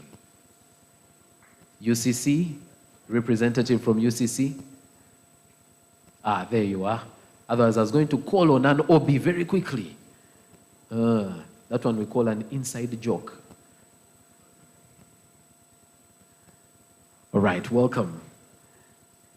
This year marks the introduction of the Science and Technology Reporting category in the Uganda National Journalism Awards. It was introduced to highlight the increasing importance of science news in fostering public comprehension of complex science and scientific and technological subjects. We will start with our runner-up.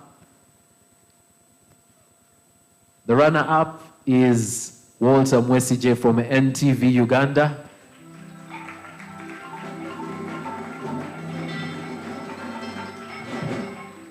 For the story, doctors use virtual reality to improve their craft. Walter, congratulations.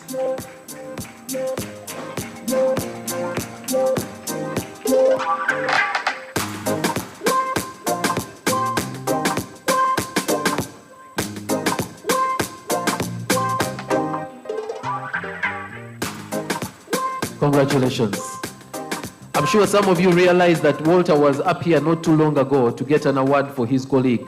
So if you haven't yet received and your colleague is not here, come and get your mate get. Yeah, do like Walter.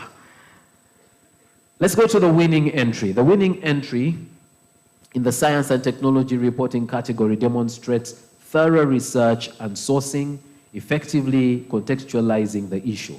Notably, the report maintains clarity through accessible language, and it achieves a balanced representation of lived experiences, expert perspectives, and documentary sources. The winner is Richard Wetaya from the New Vision.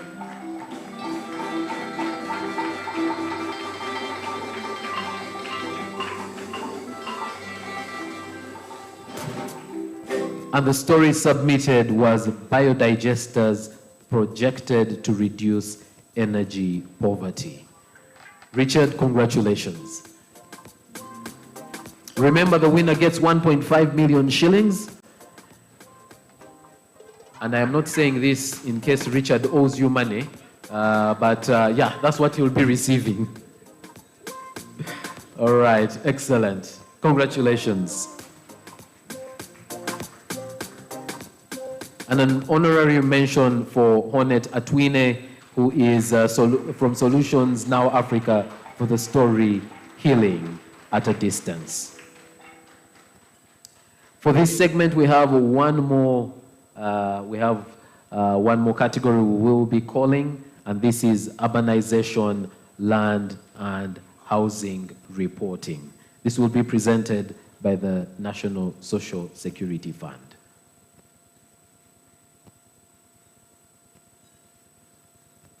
But people,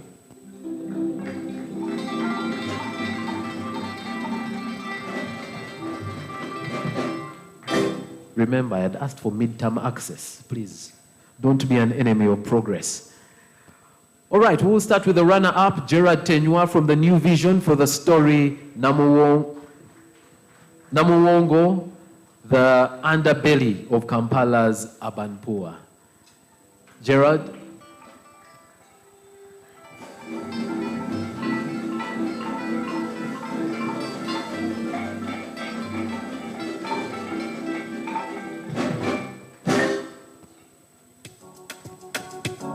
Congratulations, thank you very much. Please tell Gerard we appreciate the work that he does.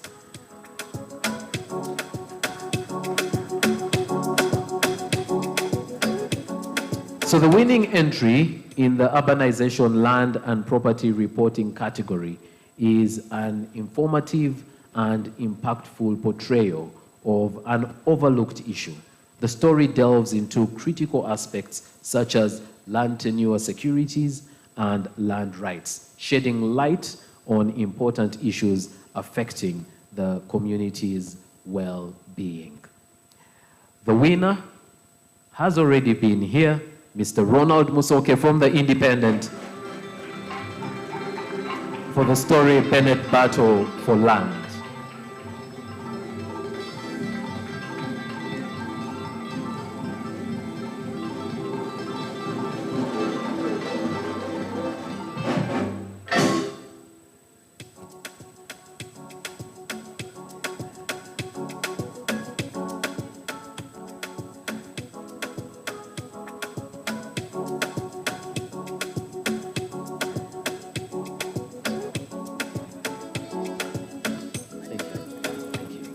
And an honorary mention for Benedicta Asimwe from The Independent. I did see her somewhere for the story Population Pressure Delays Butaleja Wetlands Restoration. Congratulations as well.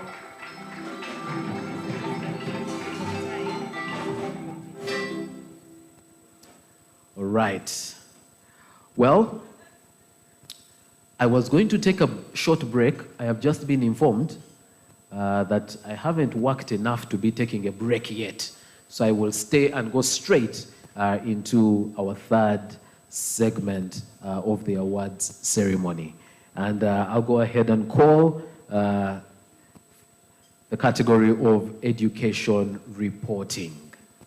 And this will be presented by Uganda Development Bank, UDB. Representative from UDB?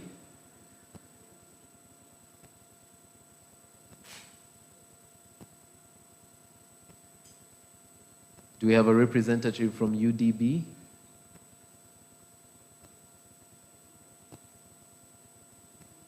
All right. If we don't, I will call upon the chairperson of the Media Council.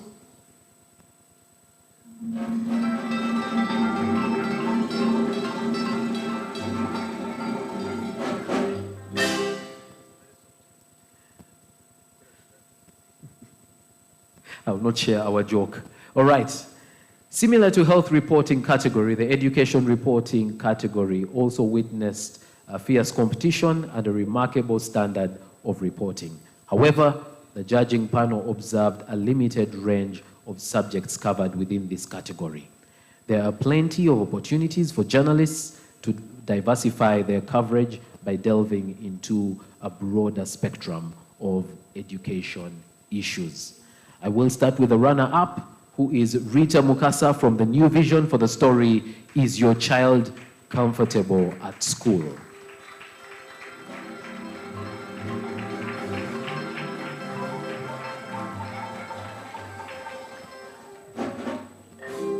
Rita, congratulations. And I don't know if we are supposed to answer the question, is your child comfortable at school? Self, or go read the article and you will find out if they are. Congratulations, Rita.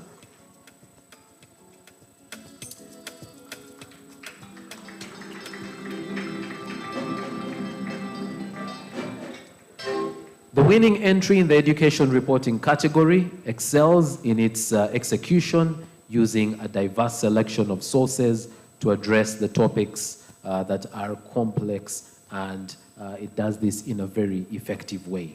The story's emphasis on first-hand voices, skilled narration, and relevant statistics underscores its success. And you did hear from the judges that this was lacking in many stories. So it is my honor to announce the winner, who is Carlton Scovia Nakamia from BBS Telefinance.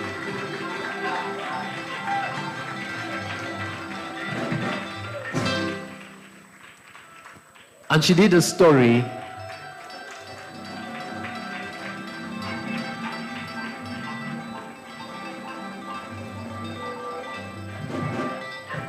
Yes, Carlton has many fans. She did a story, Marriage versus Education, a dilemma at the islands.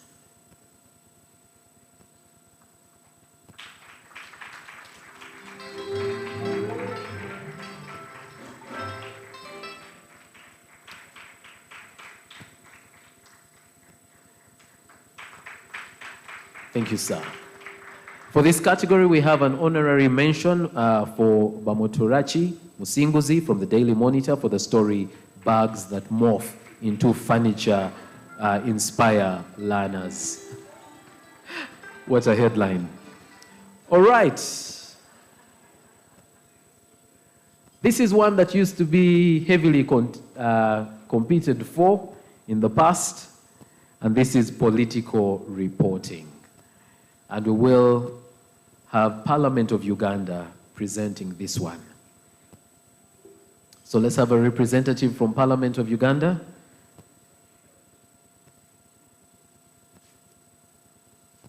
Please welcome Mr. Obore.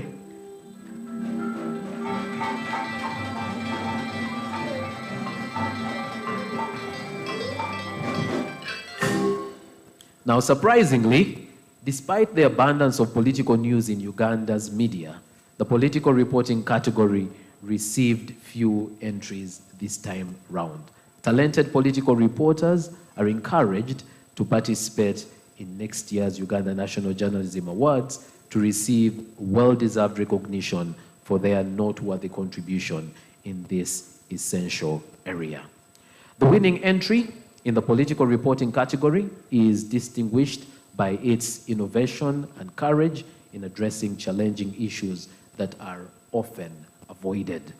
It delves into crucial topics of internal democracy, accountability, and cohesion, and sheds light on the nexus of money, corruption, and politics in Uganda.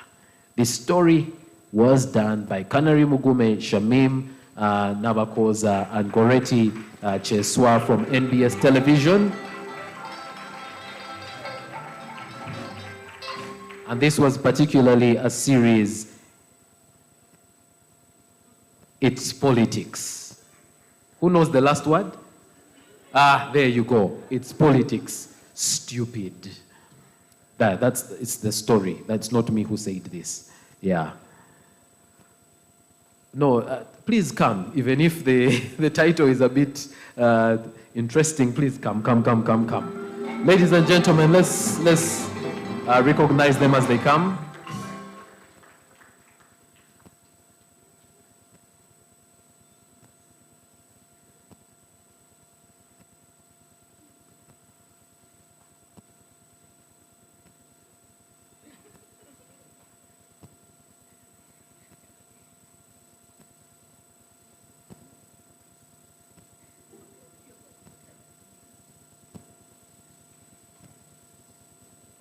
That's for Kanari Mugume, who unfortunately could not be here today, but definitely not a stranger to many of us. Shamim, congratulations.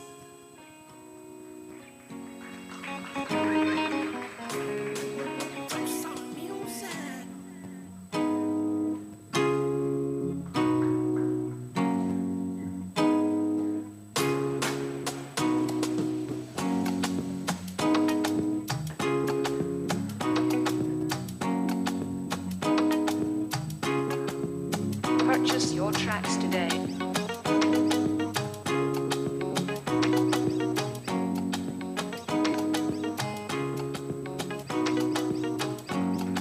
Thank you very much, Mr. Obore. Honorary mention for a story that was titled, Can Bobi Wine's Anti-Museveni Campaigns in the West Pay Off? This story was done by Derek Wandera from the Daily Monitor. Congratulations, you were our second runner-up. We will now go to public accountability reporting, and this will be presented by Twaweza. Do we have a representative from Twaweza?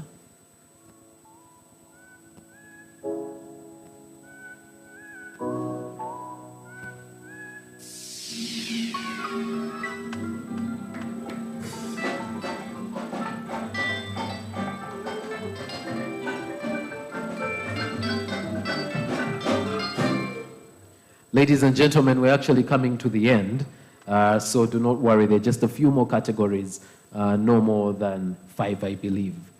All right. We will start with the runner-up in this category, and the runner-up is Aaron Ainomugisha from Rise News Uganda Network. I hope Aaron is here.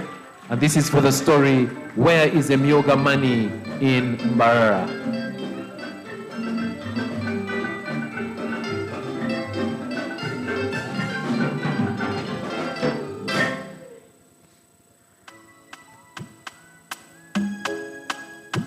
Please remember the official photographers are over there.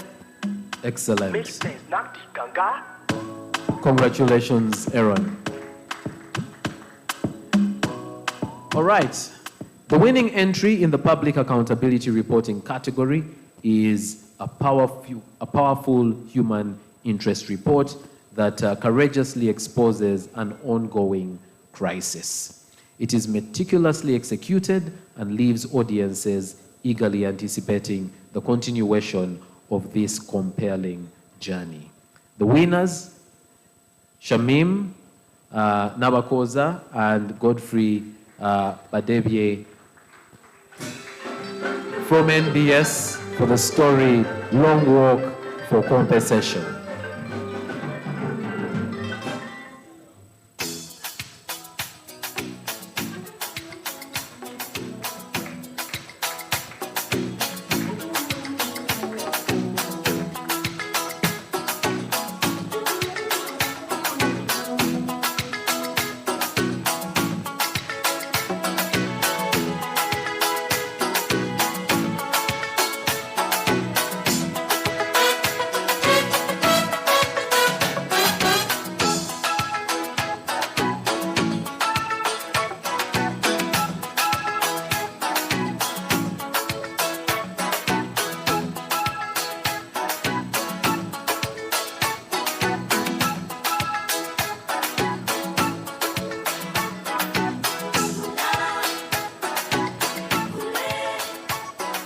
Congratulations, NBS team.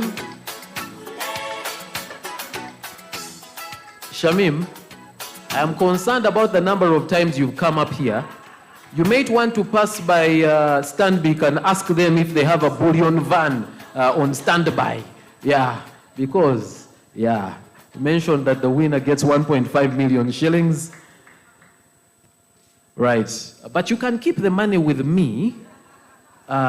You will get it.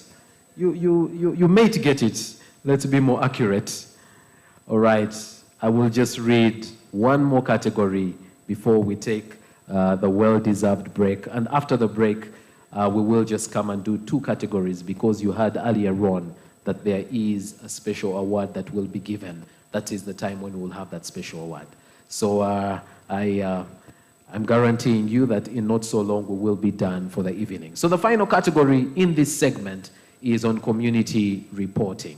And this will be presented by Uganda Retirement Benefits Regulatory Authority, UBRA, and Nile Breweries Limited.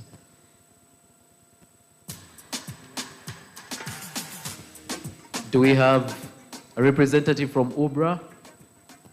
A representative from Nile Breweries?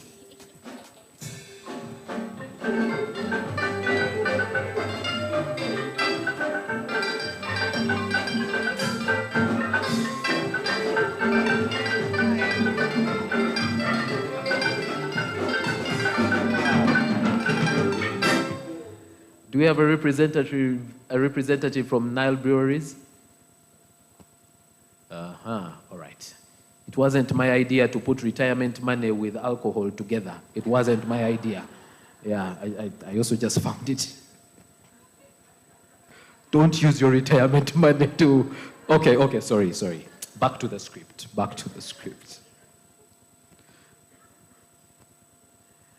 I will start with the winner in this category. And I would first mention that the Uganda National Journalism Awards Community Reporting winner showcased storytelling excellence, skillfully blending a well-told, contextualized narrative that delivers complex information with clarity and with depth. The reporter's adept combination of elements underscores their journalistic skills, creating a truly impactful and resonant news piece. The winner is Jesse Johnson James Muto. From Radio Rupin,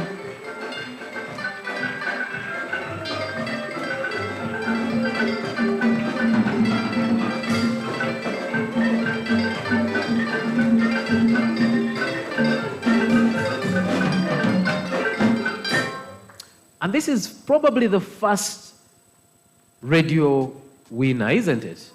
Oh, we had another. Which one? Patches. Oh, yes, but yes, the freelance. Well, congratulations. You realize that we don't have many winners from radio this time. And this was for the story, Sexual Violence Survivors Use Music for Trauma Healing. Thank you very much, and congratulations. Keep the good work up. So for runner-up, we had a tie, and so we will call to the front both. Those looking at the magazine can see that everybody there won. Huh? Yes, we had a tie, and that means both of you will get 500,000 shillings. So please welcome with me Dana Yebare, Solutions Now Africa.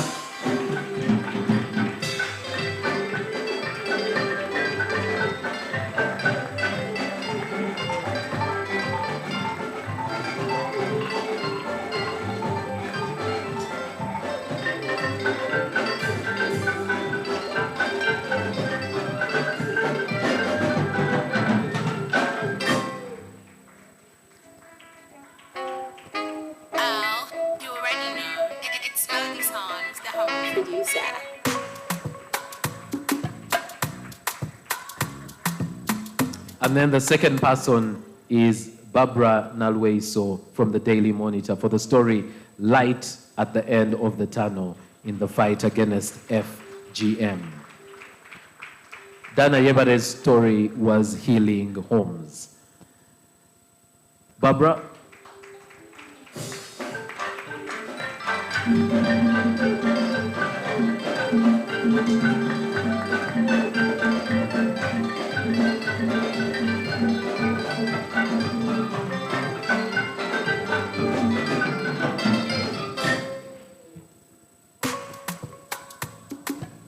Congratulations.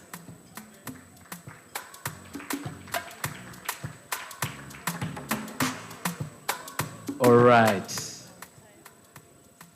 you.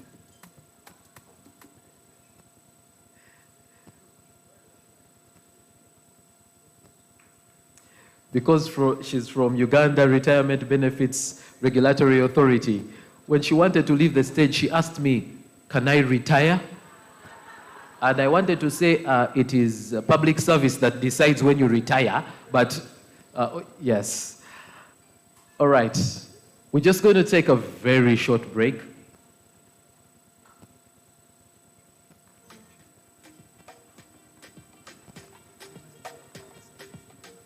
Aha, I have been informed that my list here was hacked, and we actually have somebody for education reporting that we did not read.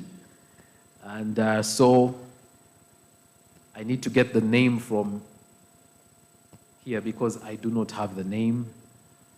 Amonchi Tamirike, BBS Terefaini, who was a co-winner. We only read one winner. So Amon, if you're here, please come.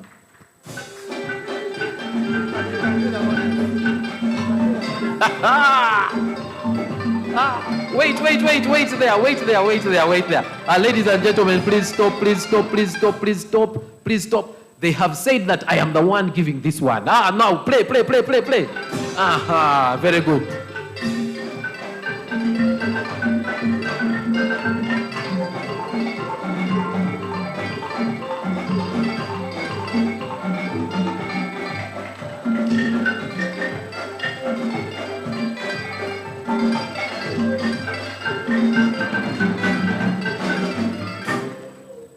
Amon, I'm sorry if there's no value in a picture with me, but yeah, that's how it happened. All right. If you could give us, one piece that will climax us into the end, we'll go to the last two that we will be awarding for the evening. So just one piece, and then we'll be able to do that. Thank you very much.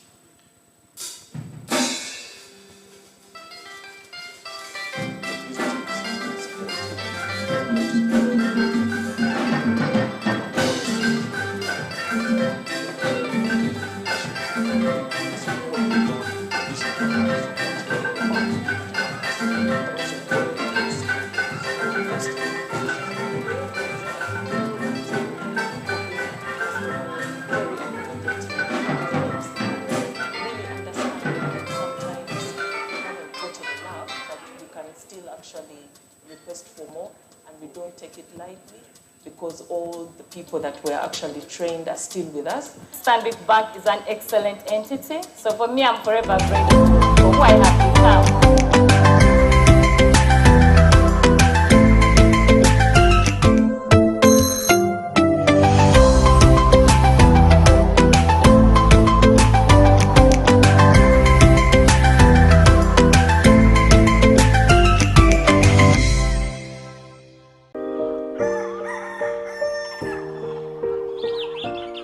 Everyone wakes up to a day of hard work. To get hold of that new opportunity in order to live a better life. And everyone deserves a chance to change their circumstances and rewrite their story. Be inspired by the future, imagine it and live it. To shape the future and be able to withstand life's surprises.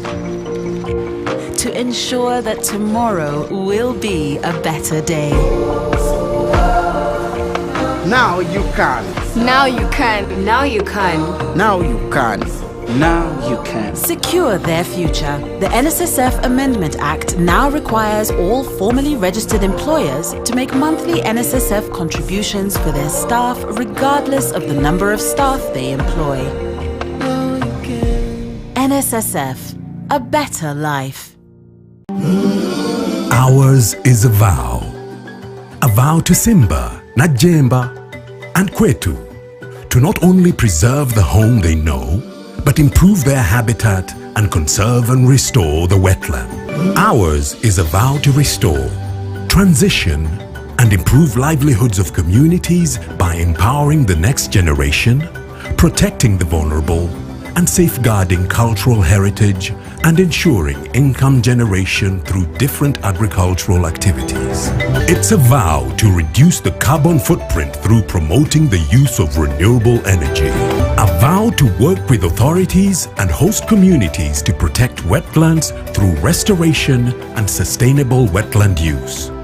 It's also a vow to promote forest conservation and awareness. That's why Total Energies has been taking action to ensure that the project is designed and implemented in collaboration with various stakeholders in compliance with the exacting standards of the International Finance Corporation and with the best social and environmental practices.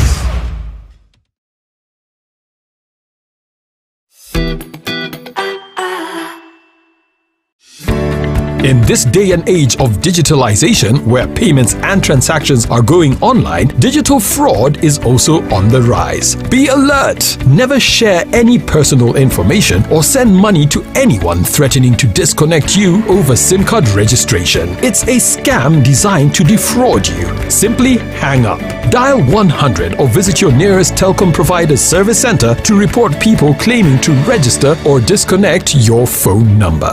Tofera, this message is powered by the Uganda Communications Commission. Introducing a new era in outdoor advertising.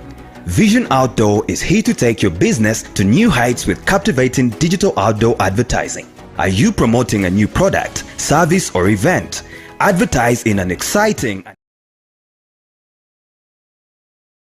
inspiring woman in journalism.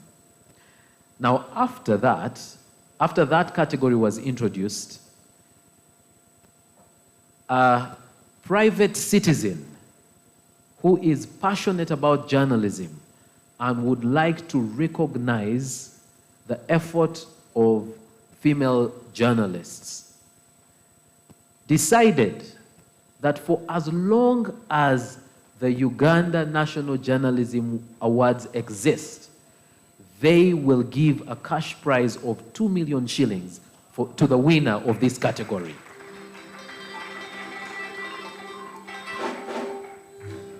And the person said, you do not have to say who I am, but as long as the awards are there, I will give 2 million to the winner.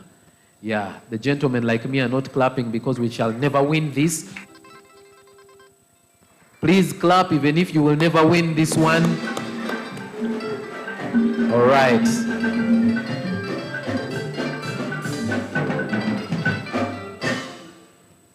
And please allow me to invite our chief guest to come, and he will be the one to give this award.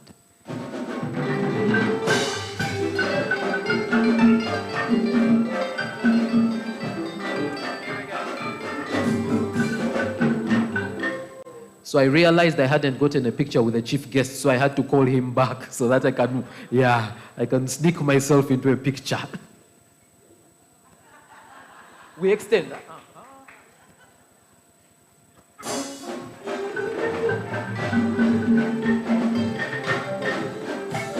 I'm telling you,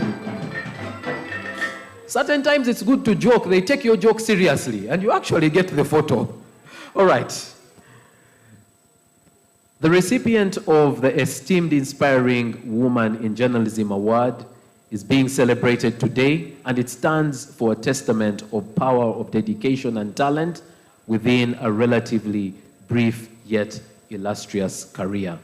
Her journey has been punctuated by remarkable achievements, having secured multiple prestigious regional and national journalism accolades.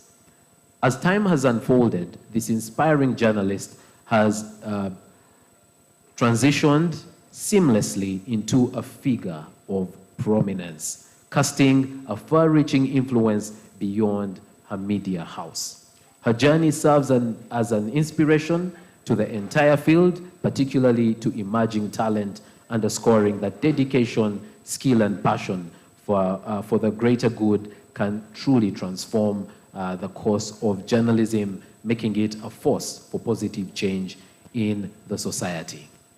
I don't know if some of you are able to guess who this person is.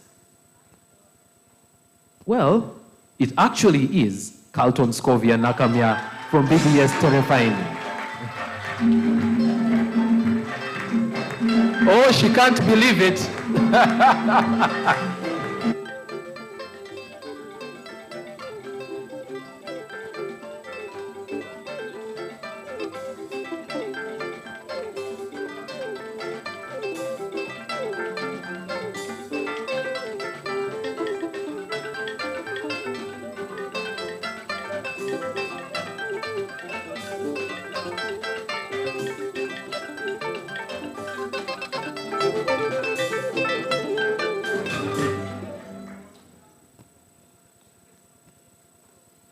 Please keep playing. Keep please playing. Play.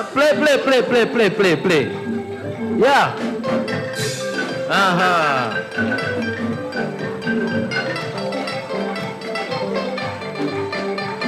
Carlton, just hold on. Ah, she has gone. Carlton, first come back. I've been told that I might not be hosting this next year, so let me also join the picture.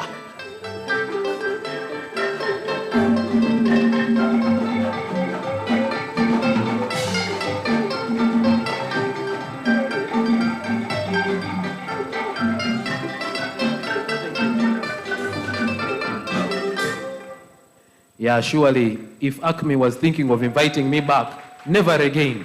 But Carlton, congratulations. And this is totally well-deserved.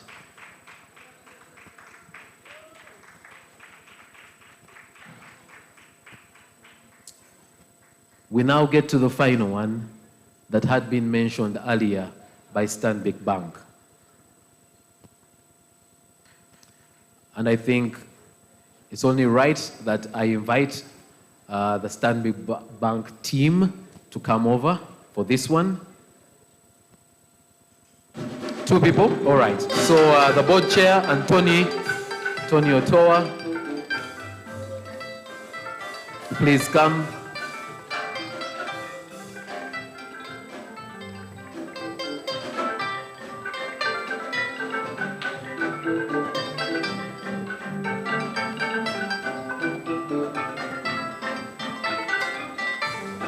Right. Well, at the end of a very long evening, it is surely worth waiting, for recognition like this. The recipient of the inaugural Stanbic Shield of Journalism Award stands as a true beacon of honor and accomplishment. This journalist has done an incredible job and left a mark on both the media landscape and audiences. With nearly 2 decades of unwavering dedication to journalism, the journalist has become the definitive source for comprehensive public affairs. Beyond impactful reporting, the journalist's mentorship has illuminated the path of numerous aspiring journalists, fostering a legacy of knowledge sharing and excellence. The Stanbic Shield of Journalism Award celebrates this journalist's exceptional performance over the years, his dedication, skill, and unwavering commitment to high reporting standards. The winner of the Stanbic Shield of Journalism Award is Elvis Basude Cheyune from New Vision.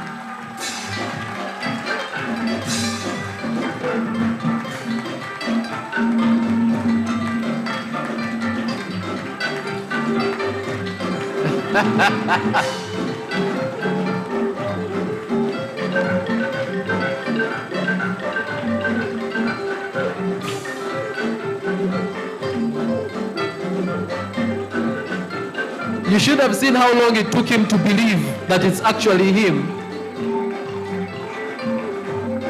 Elvis, this is well-deserved, well-deserved.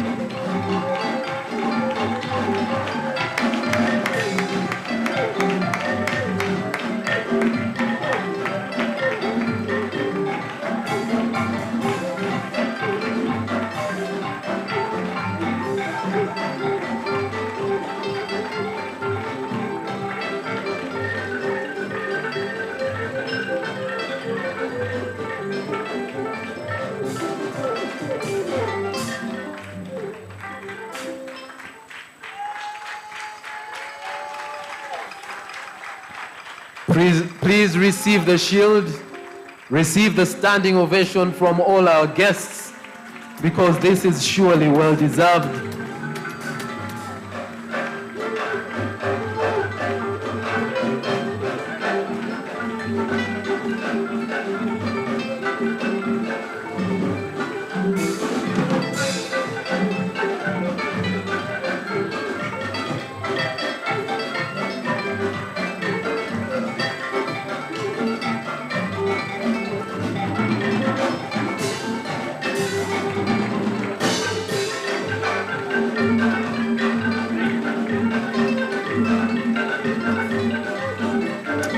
Ladies and gentlemen,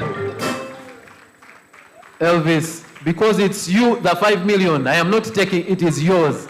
Congratulations, congratulations. All right, we've come to the end of this evening. We cannot thank each one of you enough for being here. Thank you for joining us in this tribute to the art of storytelling, the pursuit of truth, the spirit of journalism. I hope this night has inspired each one of you to continue championing the integrity of words and the vitality of a well-told story. We hope that next year you will be here to celebrate with the winners, who are doing stories this year. And we hope that you are able to join these journalists and congratulate them even as you leave this evening. I'd like now to invite every winner, whether you were the winner, the first runner-up, or the second runner-up who had an honorary mention, I'd like to invite you to come because we're going to take a photograph together. We're all going to take all the winners. Please come and come with your accolades. The winners, please come with your accolades. Ladies and gentlemen, please stay around to congratulate our winners as they stay in the room. But from me and the organizers of the 2023 Uganda National Journalism Awards would like to say thank you for spending this evening with us. Until next time, good night, God bless you, and God bless Uganda.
Sorry, can I interrupt? Very sorry. You'll get to do that again. Can I ask?